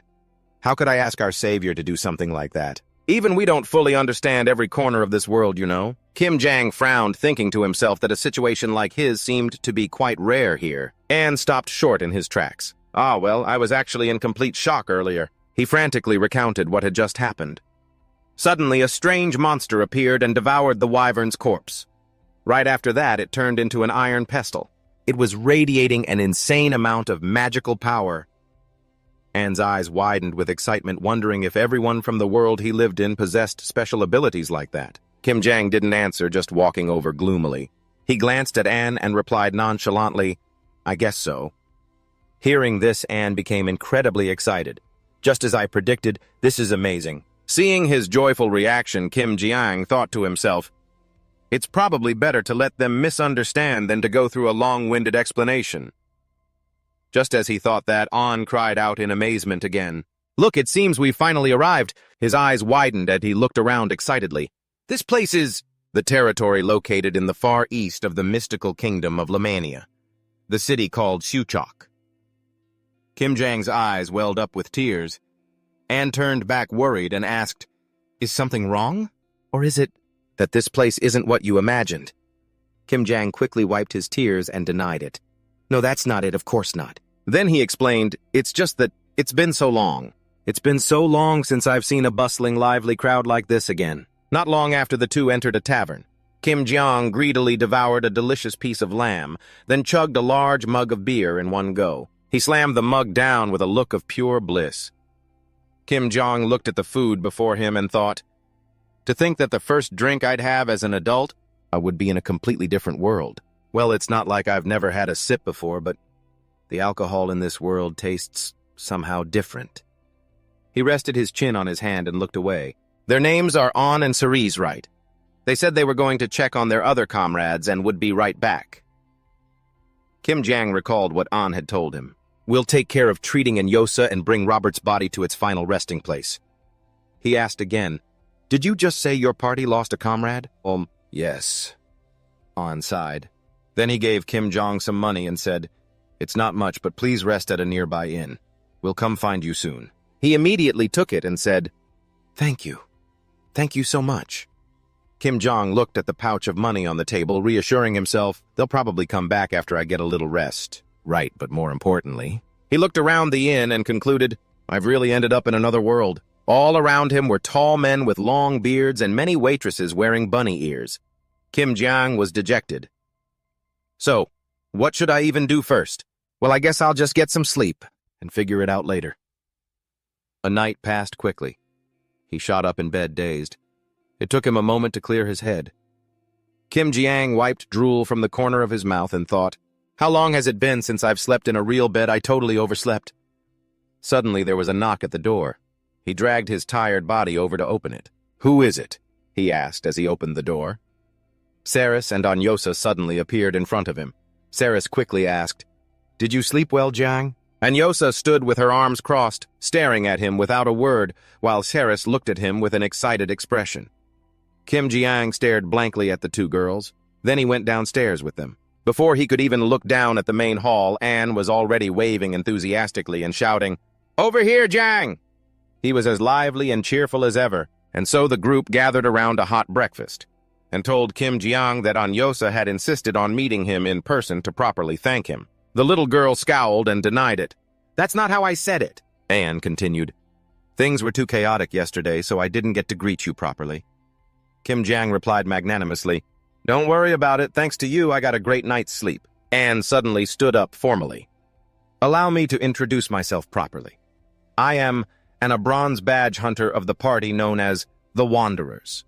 He turned to Anyosa and continued, "And this is Anyosa, a member of our party." The girl shyly bowed her head. "Thank you for yesterday," and then glanced over to the next person, "And the only one holding the rear position in our party, Carice." After listening for a moment, Kim Jiang asked quietly, looking confused, "By the way, what exactly are hunters and badges?" At this almost prehistoric question, even Anyosa had to frown. "What?"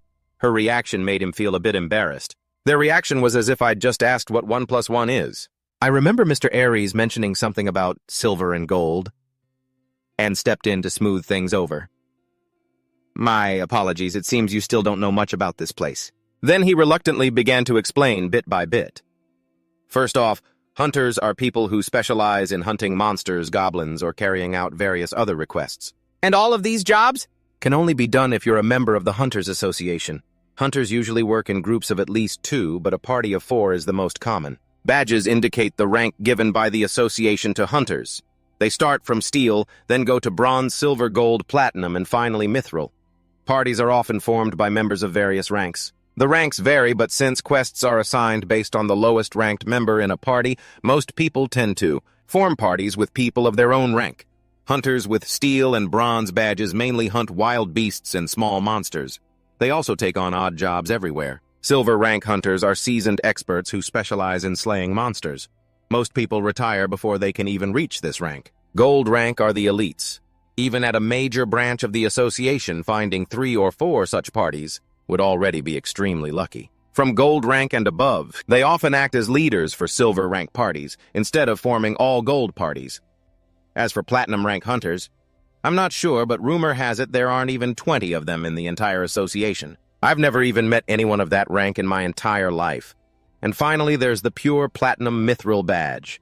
It's rumored that throughout the entire history of this continent, only 10 have ever existed. And even right now, there are only a mere 3 active hunters with mithril badges. They're truly living legends. So that's how it is, Kim Jang thought as he took a spoonful of soup. This seems really serious. He reasoned that the badges weren't just for measuring strength, but also served as proof of identity and a mark of credibility. That's why lost hunter badges always fetch an extremely high price on the black market. Of course, impersonating a hunter is a very serious crime. To rank up your badge, you have to accept and complete countless quests from the Hunters Association. And calmly explained the situation. Our party is currently bronze rank. It's nothing to be proud of, but it's enough to make a living. Kim Jiang replied softly, I see. But inside he was thinking, my head's about to explode from all this information. Suddenly, Anne glanced at him and said, speaking of which, he listened with a start, and extended an invitation to Kim Jiang. We'd be very happy if you, Mr. Jiang, would join our party. Kim Jiang asked in astonishment, me. Anne, sensing a possible misunderstanding, awkwardly waved his hands and clarified, we're not trying to force you at all, it's just that you seem new to this world. And you'll definitely need money and an official identity. Plus our party happens to have an open spot right now. He took another spoonful of soup as he pondered. They have a point. At least until I find a way back home, I need to learn how to adapt to this society. I'll need cash and information too. Suddenly, Anyosa flared up and shouted, they said you're ridiculously strong, according to Anne and Ceres. You took down a wyvern in a single blow. In that case, you'll never have to worry about dying on a mission. Abruptly, a voice shot back at the young girl. That's a blatant lie! Anyosa whipped her head around. A young woman's hand slammed down on the table. You kill a wyvern in one hit. The girl with curly blonde hair questioned loudly. You could at least come up with a lie that's a little more believable. Right! Kim Jang's expression turned cold when he saw her. Huh, another new face here. Anyosa warned, annoyed, Stop interrupting and get out of my sight. Mary sneered arrogantly at the young girl. Oh my, since when were pets allowed to? And sit at the same table as humans. Ah, it's the noble specialist leader, Mary Chatillon. Mary continued her mockery. The beastman is shedding fur all over the place. Make that beast eat on the floor where it belongs. Anyosa roared in fury at her. What did you just say? Anne quickly intervened. Calm down. Anyosa. Mary shifted her attention to Kim Jiang, narrowing her eyes at him. She sized him up. I've never seen your face before. So you're the one who killed that wyvern, are you? He answered calmly, yes. Mary asked Kim Jiang suspiciously, so did you bring back any spoils? You could have made a huge amount of money from its corpse. Anne quickly spoke up over him about that. But Mary cut him off, clearing her throat. She then sneered at Anne, of course you don't have any. Because it was a ridiculous lie from the very beginning. Kim Jiang couldn't stand Mary's words any longer and stood up to teach her a lesson. I was trying to let this go. But hey, everything has its limits. But she provoked him. So, what if I feel like crossing that limit? Mary laughed loudly and challenged Kim Jiang. Let's see what you can possibly do to stop me. The moment she finished speaking, his thread of patience snapped. Kim Jiang erupted in fury. Ha! This short little brat is starting to get on my nerves. After being shamed for her looks, Mary snapped, is that something a pathetic lowlife who crawled out of some unknown hovel would say? Not about to back down. Kim Jiang raised his voice to challenge her. What a pathetic lowlife. As their argument heated up, a blonde-haired guy suddenly stepped in between them and spoke. My sincerest apologies. Kim Jiang stared at him in disbelief as the man smiled warmly at him. Mary frowned, glaring at Brian with irritation. Hey, Brian, who gave you permission to butt into our conversation, huh? The character Brian, a noble human expert, replied with complete composure, My sincere apologies, my lady. However, I believe we are causing a disturbance. We should just return to our seats. Then he casually placed a hand on her shoulder. In a doting voice, he said, All right, now let's go get something to eat. Kim Jiang immediately snapped, Hey! While Mary angrily warned, Get your hands off me now! Unable to stand it any longer, he raised his voice and demanded, Hey, we were still talking! Who do you think you are daring to interfere? In an instant, Brian's expression turned cold. He clenched his teeth, his eyes filled with killing intent as he looked at Kim Jiang. It's just, We should just end things here, understood? He was stunned for a moment, the corner of his mouth twitching. He let out a sigh. Seriously. Kim Jang glared at Brian, his expression full of disgust. You two are really starting to piss me off. After he said that, the entire room suddenly fell silent. His resentful eyes were locked on Brian, while Brian, in turn, looked down on Kim Jang with contempt. Just then, Aaron appeared and gently tugged on his pants to diffuse the situation. Now, why is everyone making the atmosphere so tense? She gently chided. And you too, Brian, that's quite enough. Then she pointed out bluntly, Mary was the one at fault from the beginning. Hearing this, Brian lost his patience and sighed. The perceptive Aaron turned to look at Kim Jiang. Startling him a little, Aaron, a noble dwarf expert, explained in a frank tone, Besides, we really do owe you an apology. The thing is, the story about you taking down a wyvern with a single blow is a little hard to believe right away. I suppose that's why she was so impolite. I hope you can forgive her. As soon as she finished speaking, the room fell silent once more. Stunned, Kim Jong looked down. The smallest person here is actually the most mature one, he thought. I guess I'll just let it go. Meanwhile, she was still sulkily scolding Brian. I told you to go stop them, and yet, so why are you the one arguing with him now? He thought for a moment, then glanced around to observe the situation. Anne caught his eye and gave a slight laugh while Ceres looked on with worry. After thinking it over, Kim Jong pretended to scratch his head and spoke up. All right, I don't want to cause any more trouble, so please just take her and go. Hearing this, Aaron looked grateful. Thank you so much for your understanding. But when she saw Mary's mocking expression, she turned purple with rage and urged Brian, Can you please get her out of here now, before she really causes a huge scene? Ceres tried to comfort him with a smile. Mr. Jiang, you've shown great restraint. Miss Mary's bark is worse than her bite. Her heart is in the right place. Maybe so. Having calmed down a bit, Kim Jang spoke up. Anyway, he turned to An and Anyosa and asked directly, If I really want to become a hunter, what is the first step I need to take? His eyes showed his determination. A moment later, Anne placed a badge in his hand and explained cheerfully, You just need to pay the registration fee. He stared at the badge in his hand, frozen. So in the end, it all comes down to money, huh? He asked hesitantly, But do you have any money? The money I gave you before. Probably isn't much left. Hearing this, Kim Jong got a bit flustered. I think my companions also gave me a little something. As he spoke, he turned his money pouch upside down. Only a single gold coin fell out. Kim Jiang stammered, Only 1 coin? But An looked delighted. Isn't that a gold coin? He enthusiastically explained, 1 gold coin is worth 1,000 crowns. Each type of coin has a set exchange rate. He immediately perked up. This is enough to pay for it, right? Anne nodded, pleased. Of course. The registration fee is only 500 crowns. Kim Jang's face froze over again. Half a gold coin. The air then fell into a deep silence, and suddenly spoke up to break it. Well, until you've finished the registration. For your hunter's license, we'll take our leave for now. Kim Jeong was a bit surprised. You're all leaving right now. He could only say with some regret, There are still many things to arrange before we can begin the subjugation mission. You should also take some time to rest and prepare thoroughly, Mr. Jong. Then he said his goodbyes. Let's meet back here in 3 days, all right? Kim Jang couldn't help but be surprised. I have to wait a whole 3 days. Anne smiled, let out a sigh, and continued to explain. The inn you're staying at is managed by the Hunters Association, and added that most of the people who come here are hunters, so this would be a good chance for you to get acquainted with them. Then he pointed to the quest board, saying that if you got too bored, you could try your hand at a few small requests. Finally, he left with Ceres and Anyosa. After 3 days, if you still haven't found a team or a place to go, you should join us. Of course, even if you don't join our party, we'll still do that subjugation quest together. Upon hearing this, Kim Jang's face lit up. I'll think about your offer very carefully. And waved and called back, Just stay put here. Don't go too far, all right? Ceres in a warm voice said goodbye and see you later. He waved back at them. Don't you worry. Kim Jang watched their figures disappear before letting out a sigh. Relieved, he thought to himself, what a chaotic morning. Then he looked at the badge in his hand, bewildered. To sum it up, this tiny thing is worth 500 crowns. Kim Jang was lost in a tangled mess of thoughts. The bread and soup I had this morning only cost 3 crowns per person. And then there was the cost of alcohol, meat, and the room from yesterday. That adds up to 25 crowns.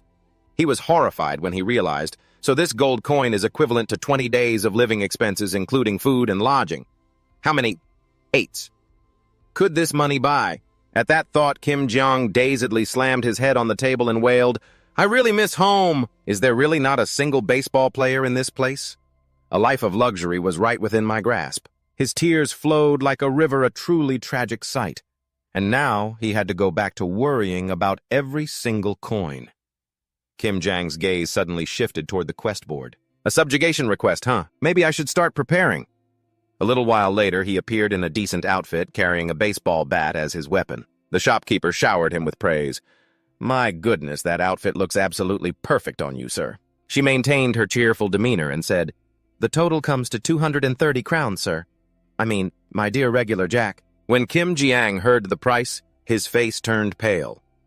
So expensive. The shopkeeper, having made a sale, was beaming. "Please come again soon." He left the store muttering nonstop, "Good thing I was worried about the money and didn't even look at the plate armor." Kim Jong looked around the bustling street for a moment. "Okay, what's next?" he pondered. "What should I do first?" He furrowed his brow in thought. "I don't have much money left. Maybe I should try accepting a quest." In the end, he decided to go to the manager. Kim Jiang slammed his hand on the counter, put on his most handsome face, winked at the manager, and said, "I'd like to sign up for a request." She explained cheerfully, "You just registered today. These quests require a bronze badge to accept. So for now, you can't take them. The quests for the steel badge tier start from this side." Kim Jang nodded in understanding. "I get it." As planned, he got a quest, but reality turned out to be ironic. And so my long-awaited first quest was to haul sacks of flour. Kim Jang toiled all day cleaning stables, and after that he had to kneel by the river and wash piles of other people's dirty clothes. The more he thought about it, the more bitter he felt. You call this being a hunter? This is clearly just the work of an errand boy. After working all day, sunset fell. Kim Jiang dragged his exhausted body through the streets. He couldn't help but sigh in frustration. All I did today was heavy labor. There's no sense of accomplishment in being this kind of hunter. He then looked at the meager amount of money in his hand and groaned. The pay I got after all that? Hard work is a mere 30 crowns. This is literally living hand to mouth. Just earning enough to eat, huh? His initial excitement had now turned haggard. No matter where you are, life is tough. Suddenly, the cry of a nearby vendor caught Kim Jiang's attention. "Come and enjoy a delicious treat before you leave." The stall was selling fragrant meat skewers. He stared at the food, his mouth watering, and thought, "I guess one skewer wouldn't hurt. After all, I worked hard today." Kim Jang decided to buy it. The mysterious meat skewer price, 3 crowns. From the very first bite, he was astonished. Incredible. A dish from a strange world? But it could captivate the taste buds of a modern person like me who's so used to fast food. What the heck is this? The food here is bizarrely delicious. I wonder what their cooking secret is. Kim Jiang was so engrossed in his food that he didn't notice Ariel approaching from behind a compass in her hand pointing right at him. Ariel observed him carefully while Kim Jiang was still enthusiastically enjoying his food.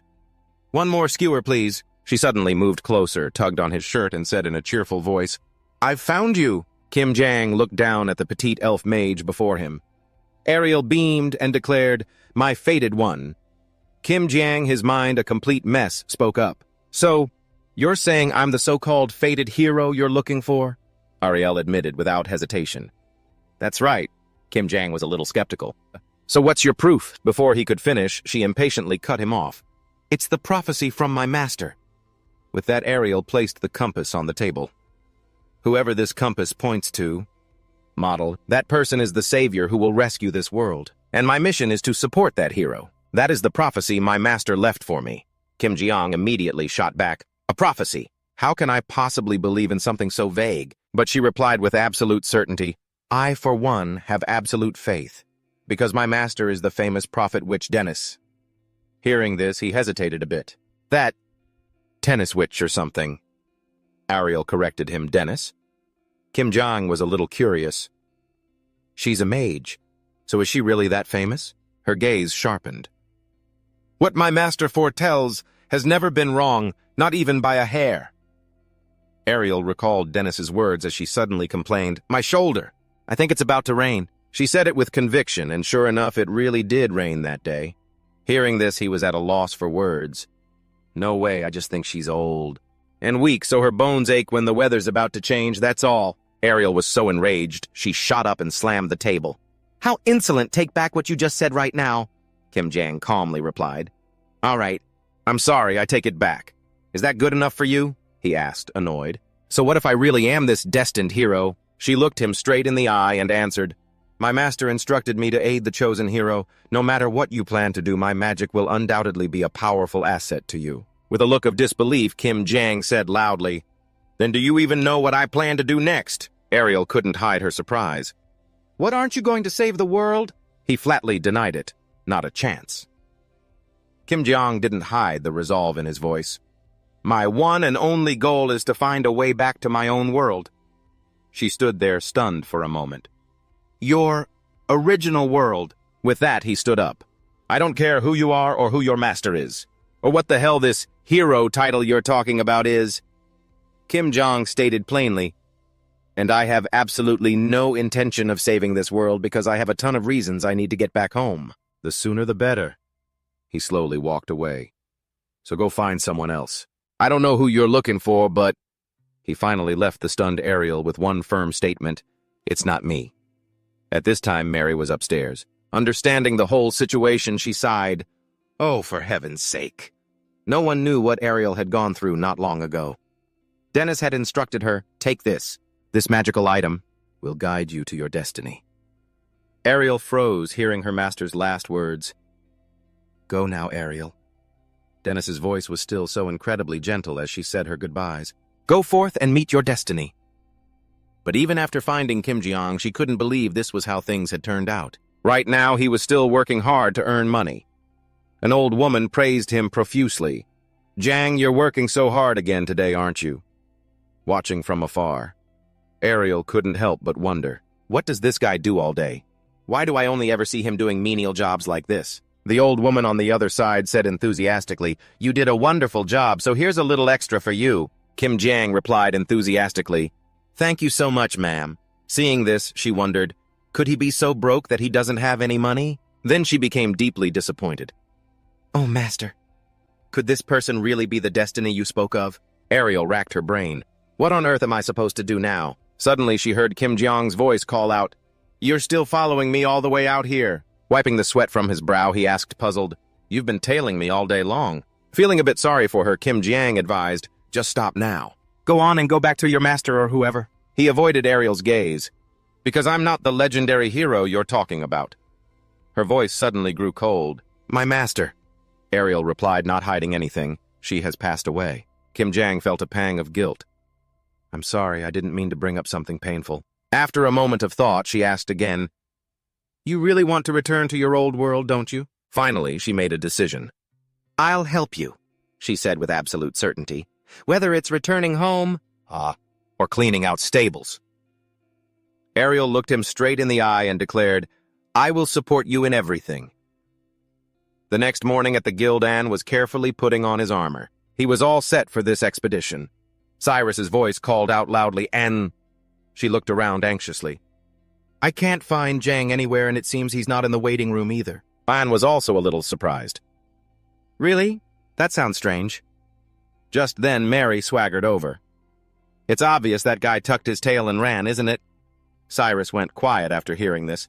Ah, Mary, always dressed so flamboyantly, she said in a mocking tone. After all that big talk about taking down a wyvern in one hit, he probably got scared he'd be exposed and took off. And exclaimed in surprise, Mary, she asked tentatively, with all that armor you're wearing, what are you doing here? Mary confidently swept her hair back. Don't you guys know anything yet? She then unleashed a torrent of words. Recently, there's been a lot of intel indicating that strange monsters not from the Chinchok region have been appearing in dense numbers around here. She crossed her arms and jutted her chin towards Anne's team. That's why our noble team of experts has personally taken on the task of patrolling this vicinity. Mary continued to brag. And we're also performing duties like watching over and protecting the rookie hunters who are short-staffed, for instance. Hearing this, he spoke with disgust. You can look down on me or Saris, that's fine. I'll let it go. But please don't insult Jang anymore. Veronica, a white-haired member of the business tribe and the noble expert team, spoke up curiously. Jang, who's that? Brian replied. You weren't there at the time, so you didn't see. He's the one who... Before he could finish explaining, Saris shouted angrily, "That's right. Jang is the one who saved our lives. If you continue with that disrespectful attitude, we won't let it slide." Mary immediately burst out laughing in response. "The last time I saw him, your savior seemed more like he was busy on a date." She froze on the spot. A date? Ugh." She let out a long sigh and confirmed. "Yeah, with some elf girl." "Then they were talking to each other about destiny, this fate that," she said, using a teasing tone to provoke Saris. It was so obvious the two of them were lost in their passionate love that they completely forgot their promise to you all. Her eyes immediately became terrifying as she stared daggers at Mary. "That's a complete lie." This scared the girl so much her face turned pale. Karis replied like a lost soul. "Jang said he came from another world and didn't know anyone but us. And then just like that, he gets a girlfriend in just 3 days. Even lies have to be believable. My patience has its limits." Just as Mary was trembling, Kim Jiang appeared. "That's right. Who said I was running away?" She immediately turned around.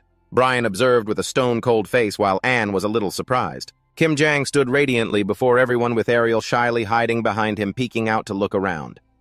He excitedly raised his hand in greeting. "Long time no see, everyone." Anne shot up to her feet, overjoyed. Jang Kim Jiang had a bright smile on his face. He spoke calmly. "I made it just in time, right?" Mary pointed a finger, furious. You disgusting traitor." Ariel and Kim Jiang remained silent. Mary snapped. "We promised we'd form a team together, yet you went and secretly joined someone else." "Ugh!" she yelled furiously. "You're a shameless traitor," he asked in return. "Why are you getting involved in this?" Kim Jiang calmly explained. "This was entirely voluntary, no one was forced, so it has nothing to do with us. Even so, this situation is truly beyond my expectations," he exclaimed in amazement. "A female elf mage. This is the first time in my life I've seen an elf with my own eyes," Anne asked curiously. "What chance brought you two together?" Kim Jiang scratched his head, flustered. "Well, that's a bit complicated to explain." Ariel spoke up for him. "I was the one who sought him out." She continued to explain. "The thread of fate guided me to him." Anne asked again, stunned. "What did you just say?" Charisse quietly observed everything. Brian sat in deep thought while the others argued behind them. Kim Jiang shouted in a panic, "Hey, don't use such misleading words." Brian thought to himself. "This place is about to become the center of a romance story," Anne asked hesitantly. "So then, what's your name?" Ariel's beautiful face was listening intently to the question. She replied gently. "My name is Ariel," he asked excitedly. "Ariel, are you planning to join this expedition too?" she affirmed with confidence. "Of course. I have no interest in anything other than helping Jang. That's why I went and got my hunter's emblem yesterday." He nodded in agreement. "I see." As Brian took a sip of water, he thought, "Isn't this the model of a gentle and devoted wife?" Veronica said in awe. "What pure love," Anne nervously announced. Anne Yosa sent a message saying he can't make it because his wounds haven't fully healed. "In reality, having more people join will make us feel much more secure," Kim Jiang said apologetically. "I'm really sorry. I should have discussed this with everyone first." Anne smiled reassuringly. "It's no problem," she said excitedly. "Anyway, since everyone's here, let's get going, shall we?" Kim Jiang urged everyone on. "Let's move out." He began to describe the goblins. They are small, crude creatures with the intelligence of a child and aggressive nature, and they use primitive tools. A goblin holding a knife attacks. Their main goal is to attack human settlements to plunder resources and livestock. The goblin swarm was enthusiastically plundering. They were once single individuals and not too dangerous, but they're a nuisance because they tend to move in hordes, Anne said seriously. Lately, reports of goblins harassing small villages along the Sushok border have been increasing. The last time while we were searching for their lair, my team was attacked by a wyvern, and that's when we met Jang. Kim Jong nodded and said, "I see." He quickly pushed the thought aside for now. Kim Jian wondered why those people kept following us, and An calmly explained, "Ever since the wyvern incident, the monsters around Sushok seem to be increasing at an unusual rate, so they're coming along to investigate this strangeness. And to protect us, too." Mary winked smugly. "You should be honored." Arrogantly declared, "We ourselves have deigned to protect lowly steel-rank hunters like you." Kim Jen sighed in exasperation. "Isn't there a single normal person in your group?" Anne admitted thoughtfully, "I understand your frustration after that first meeting. But contrary to their appearance, the noble expert party is actually quite famous, he continued. Even though they were only formed 2 years ago, they've already reached silver rank. After just 1 short year, they've continuously achieved brilliant feats and are now the most promising candidates for the fastest promotion to gold rank in history. Kim Jian looked at them in surprise. Those people, Mary asked nosily, is she really an elf? Where are you from, huh? Brian quickly stopped her. My lady, please stop bothering her and come over here. Anne gave a strained laugh. They're quite an odd bunch, Kim Jian muttered in annoyance. One of these days, I swear I'm going to knock some sense into that arrogant brat's head. An spoke gently. Before that happens, there are a few things I need to confirm. He assigned roles seriously. Jian, since you use a heavy weapon, you'll be on the front line. He continued organizing. Ceres and Ms. Ariel will provide support from the rear. And still wanted to know, Ms. Ariel, what kind of magic do you usually use? She asked back blankly, What are you asking? He scratched his head in confusion and replied with a laugh. Was that question too hard to understand? And patiently explained. I'm not an expert on magic, but I've heard it's divided into several main schools. Destruction, enhancement, alchemy, summoning. Necromancy. As far as I know, there are many different types of magic. He continued to elaborate. For example, Ms. Veronica over there is very skilled in enhancement magic. Most mages only specialize in one field, so knowing what it is will help us form a better strategy. And explained awkwardly, this is actually the first time I've had the chance to work with a mage. Usually mages are silver rank or higher, and even at that level it's rare to come across 1 or 2. Ariel spoke calmly. I was wondering what all the fuss was about. That's only natural. Suddenly an arrow flew from out of nowhere right in front of her. It grazed past her face, leaving Ariel too stunned to react. Quick as a flash, Kim Jian reached out and caught the arrow to protect his teammate, and looked in alarm towards the direction the arrow came from. Ceres also looked worried, not understanding what was happening. She asked in shock, Since when were they here? Kim Jian's sharp eyes scanned for the enemy. Brian stepped forward to shield Mary. A goblin ambush. Suddenly, Mary stepped in front and stopped him. We don't need to get involved, Brian, she said coldly. Mary stated firmly, just let them handle this themselves. After all, they're all hunters, aren't they? A goblin charged its mouth open in a ferocious scream. A powerful blow imbued with blue magical energy slammed right into its face. Kim Jian's expression was full of determination. As he struck, he scanned the battlefield. Goblins lay collapsed on the grass, bleeding from their wounds. Another lay motionless with 2 arrows. I stuck deep in its head and neck. Kim Jian glanced over the chaotic battlefield. He said with satisfaction, These guys weren't much of a threat, huh? And added enthusiastically, Great job, John. Your skills are truly exceptional. Karis spoke with concern. But this is strange. Why would goblins actively ambush fully armed hunters? An gave his assessment. That's right. Normally goblins only target those who look weak like children or the elderly.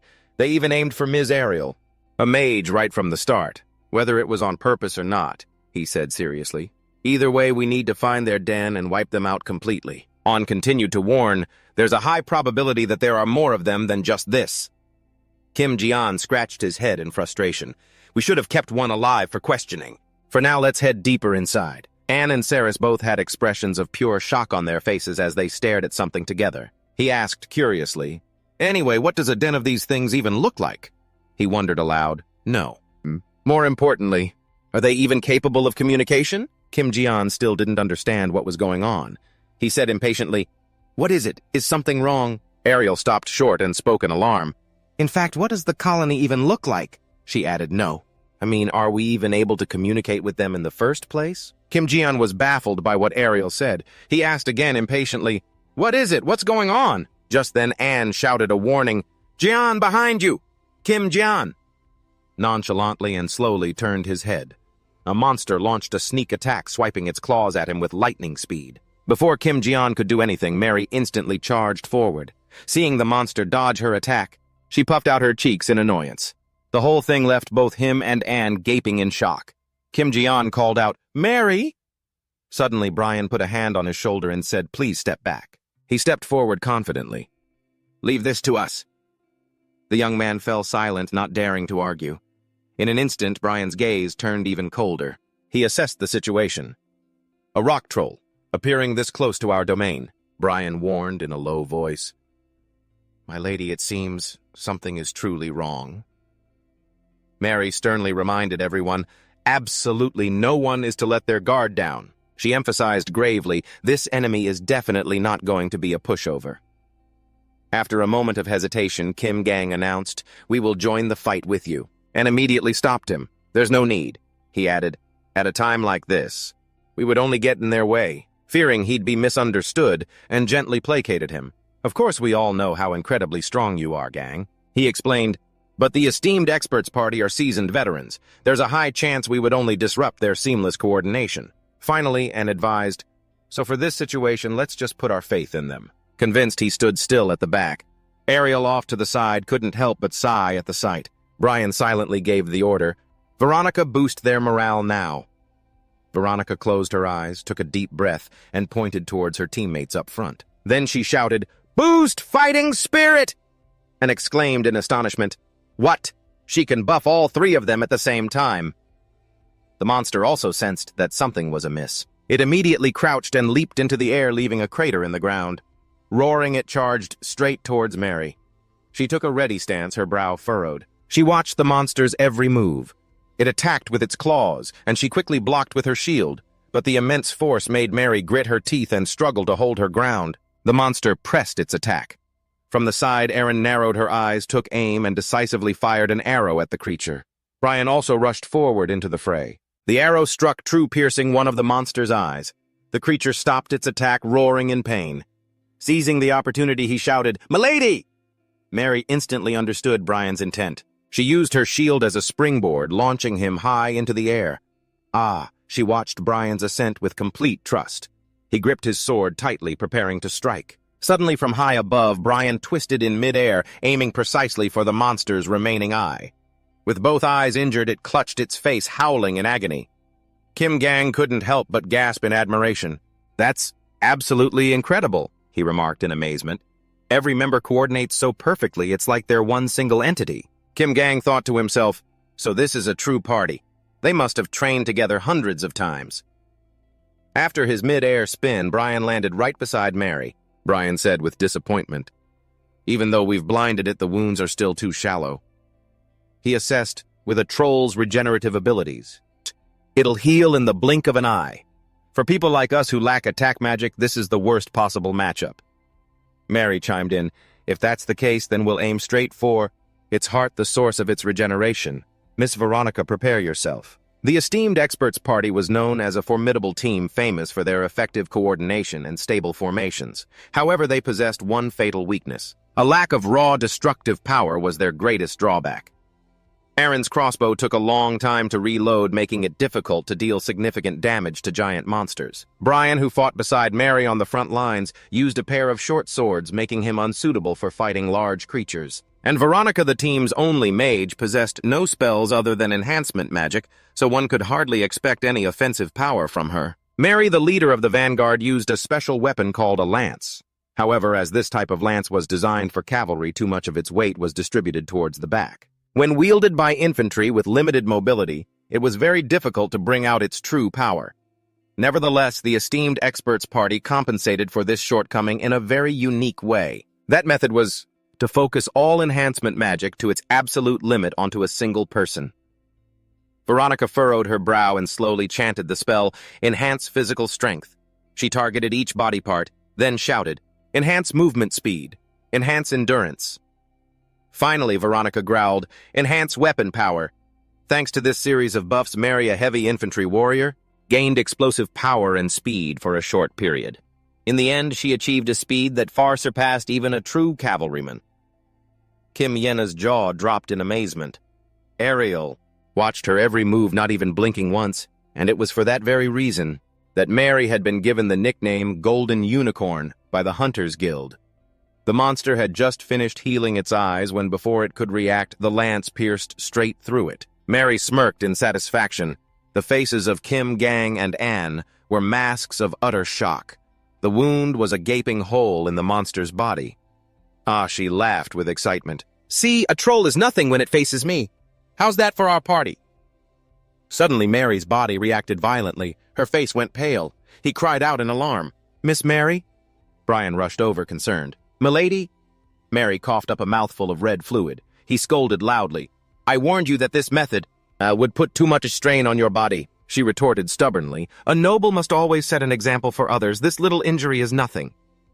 Mary continued weakly, "For now, we should return and get reinforcements." Suddenly, an arrow flew out and buried itself in her right shoulder. He couldn't react in time.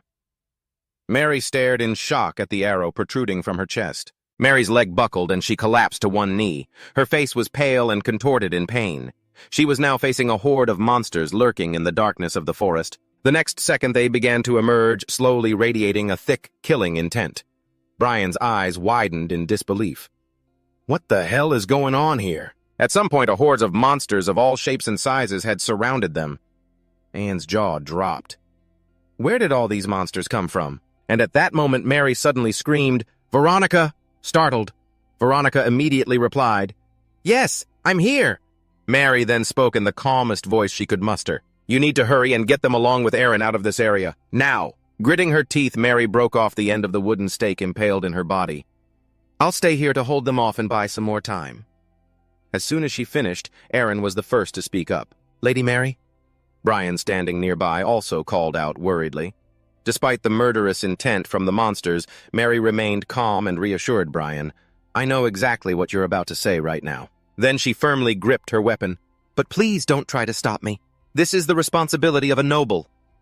With a pale face, Mary forced a smile. Holding her weapon with both hands, she struggled to her feet. "Now is the time for me to fulfill the noble duty of my lineage."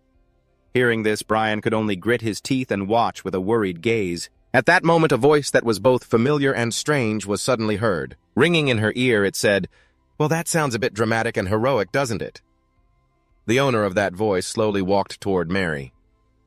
"But you're not allowed to just ignore me like that." Kim Jang furrowed his brow with a serious expression. "Do you really think I'm the kind of person who would run away and abandon his comrades?"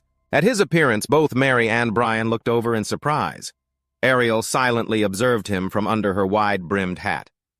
Nearby Saris wore a dazed expression, as if she still didn't understand what was happening. Mary, now annoyed, said, "Don't be so stubborn, just hurry up and leave. You must have seen the battle just now. I'm sure of it." Kim Jiang listened to her words with a calm expression. "Besides, with a crude weapon like that, you can't possibly take down a single troll." While they were talking, the red demons kept their eyes glued on them. "Even if you get lucky and kill one, you can't fight the whole horde." As soon as Mary finished speaking, he raised an eyebrow, glanced away, and spoke arrogantly. "I see. Compared to the enemies I've faced with Ares, this bunch doesn't look like much." She yelled in frustration, "Stop talking such nonsense! Just go quickly. We really don't have any more time to—" Before she could finish, Mary suddenly fell silent, sensing imminent danger right behind her. She spun around in alarm. "Oh no." In that perilous moment, Kim Jang lunged in front of Mary as quick as a flash. With just one powerful swing of his baseball bat, he blew away one side of the large red demon. The whole thing happened in just a few seconds. It made Mary's eyes widen in astonishment. And not just hers. Brian's expression was just as priceless. After losing a part of its body, that red demon immediately let out a pained roar. Just then, Kim Jiang spoke up cheerfully. "Hey, oh seasoned hunter," he asked with a bright smile. "What's our next plan?" Kim Jiang didn't forget to add, "See, everyone else is waiting for your decision, too." Startled back to her senses, Mary turned to look at her comrades behind her, and solemnly vowed, "We will absolutely fight by your side." Aaron added with a grin, "What kind of team member would abandon their leader at a time like this?" Veronica also gave her a resolute look. Taking in all of her comrades' emotions, Mary couldn't help but feel a surge of emotion. She finally understood, and she turned away with a gentle smile on her lips. A few seconds later, Mary slowly opened her eyes again, faced the monsters, and began giving orders. "Brian and Saris, you two focus on taking out the goblins first. There are too many trolls, so we'll have to deal with them one by one." Mary continued, much to Kim Jong's obvious pride. "While Jong here takes them on one-on-one, the rest of us will run interference on the others." Then Ariel suddenly tapped her staff, cutting Mary off. "Hold on." She calmly stepped forward and offered, "Just leave this to me." A surprised Kim Jiang turned his head and asked, "You really have a plan?" From under the wide-brimmed hat that hid half her face, Ariel gave a mysterious smile without answering. She suddenly turned towards Anne. "And earlier you asked me what my specialty in magic was." "Right." Without waiting for a reply, Ariel continued on her own. "The truth is, I don't have a single specialty." Her turquoise eyes suddenly began to glow. Ariel confidently declared, "Because there isn't a single type of magic in this world that I can't use." Right after she held out a hand, Mana Boost. To Veronica's amazement, Ariel continued to cast another spell, Focus. Her feet then slowly left the ground. Elemental Attribute Enhancement. Ariel pointed her staff forward, and a massive stream of energy immediately coiled around it. She opened her eyes and uttered the name Rage of the Fire Dragon. A massive, ferocious flame engulfed the monsters big and small. In that moment, all they could do was stare wide-eyed. The flame closed in quickly, erupting fiercely into a vortex right in front of them. It swept away the flesh and bodies of every monster in just a few seconds. Witnessing that spectacle, Ariel watched the entire process with a cold expression. Right after the fire swept the monsters clean, it quickly subsided. Ariel slowly landed on the ground in front of Kim Jiang, who was still completely stunned. She stood silently with her back to him, her red hair swaying gently. Then Ariel suddenly turned her head, looked at him, and said with a bright smile, "And just like that, the problem is solved." As soon as she finished speaking, everyone present instinctively fell silent for a moment. The strange silence passed. Mary suddenly let out a weak laugh. "I really can't believe my eyes." Her entire body suddenly collapsed forward. "This is just too absurd." Mary lay face down on the ground in front of everyone.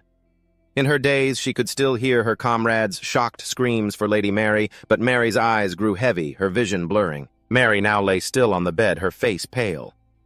"This is a truly potent poison," the physician calmly explained bit by bit. "It appears to be a rare type of toxin, one that's rarely seen around these parts." However, it seemed even this doctor was at a loss. "I've already done everything in my power to treat her. However, if we don't find an antidote quickly, it will be very difficult to save her." After hearing this, Brian sat there stunned and whispered, "So, that's what's happening." At the same time, Kim Jiang was outside speaking with worry.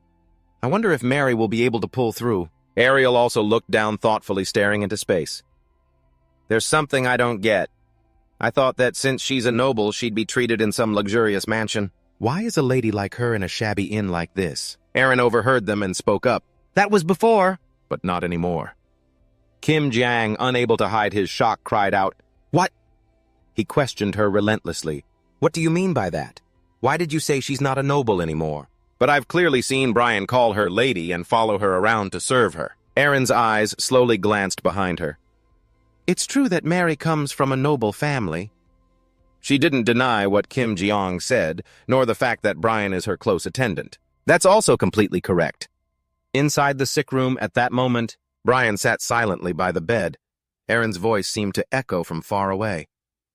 But all of that is now in the distant past. Flashing back to the past, a much younger Brian stared out from inside a cage. Guards stood watch nearby, a crimson flag fluttering gently in the wind. In the cart filled with shabbily dressed people, a scarred man silently observed his surroundings. Then he casually started a conversation. "Hey, kid, what crime did you commit to get thrown in here?" But the young Brian didn't say a word. Seeing this, the scarred man lost interest in talking. "Fine. If you don't want to talk, that's fine by me. Either way, all of us prisoners of war are heading for the gallows. What does the charge even matter now?" Outside, the sound of footsteps mingled with the clip-clop of horses. A bored soldier complained to his colleague, "Honestly, they should just execute these criminals on the spot. Wouldn't that make things easier?" He seemed incredibly annoyed with the people inside. "It's such a pain in the ass having to escort them." The soldier next to him replied, "What can you do? We have to at least follow basic procedures." He continued chatting idly with the other man. "I doubt anyone in this group has actually committed a crime serious enough for hanging. There's just no time for trials, so they round everyone up and deal with them all at once." The first soldier was about to reply when he was cut short. "That's why you have to," as an arrow pierced straight through his neck. From inside the cart, Brian clearly heard the other man's panicked shout, "Ambush!" A new flag appeared high above, bearing the symbol of roses. Knights in green cloaks appeared, and among them was one man with a completely different aura. A short while later, the battle was over. Victory belonged completely to the knights in green. A soldier suddenly ran up to report. "My lord," he asked their leader, "what should we do with these prisoners?" Another soldier spoke up, offering his opinion. "Father, they're all criminals. I think we should just execute them right here." Hearing that, the prisoners began to tremble in fear. Suddenly, a pair of boots appeared in their line of sight. Brian calmly lifted his head to look at Riley, who had now taken off his helmet. "What exactly are your crimes?" Seeing his chance, the scarred man hurriedly spoke up in a fawning voice. My lord, we're just small fry, sir. We're just a bunch of guys who scavenge from this battlefield dead to make a living, that's all." But what awaited the man was the cold flash of a sword. Riley's eyes glinted menacingly as he looked down. Another prisoner watched the scene terrified. The scarred man's head rolled gently to a stop near Brian, but strangely the boy showed no emotion at the sight. Riley looked at Brian and remarked, "You don't have a shred of life in you, like a candle that has already burned out." Riley suddenly asked him a question. "Do you have nothing left to live for?" He pressed on despite the lack of an answer. "What is your crime? Tell me." Suddenly, the look in Brian's eyes shifted. For the first time, he opened his mouth to speak to someone. "If you're going to kill me, just do it quickly." Brian calmly speculated on the man's actions. "Or are you afraid to strike down a nameless child without a reason?" Riley remained calm in the face of his insolent words. However, someone else couldn't keep their composure. "Why, you little brat! How dare you be so insolent?" But suddenly, Riley let out a laugh. He praised the boy with great interest. "This kid's got some nerve." His eyes showed genuine interest. "I'm starting to take an interest in you." With just a few words, Riley decided Brian's fate. "You seem like a suitable gift for my youngest daughter." He then turned around and ordered, "Put this man in the carriage immediately." All of this put the other person in a difficult position. "Father," Brian suddenly reconsidered everything. "So from now on, I have to live as a slave. My life is truly in absolute tatters." Not long after that, in the bathroom, he soaked in the tub, lost in thought. Even at this moment, Brian still found it hard to understand. What the hell is going on here?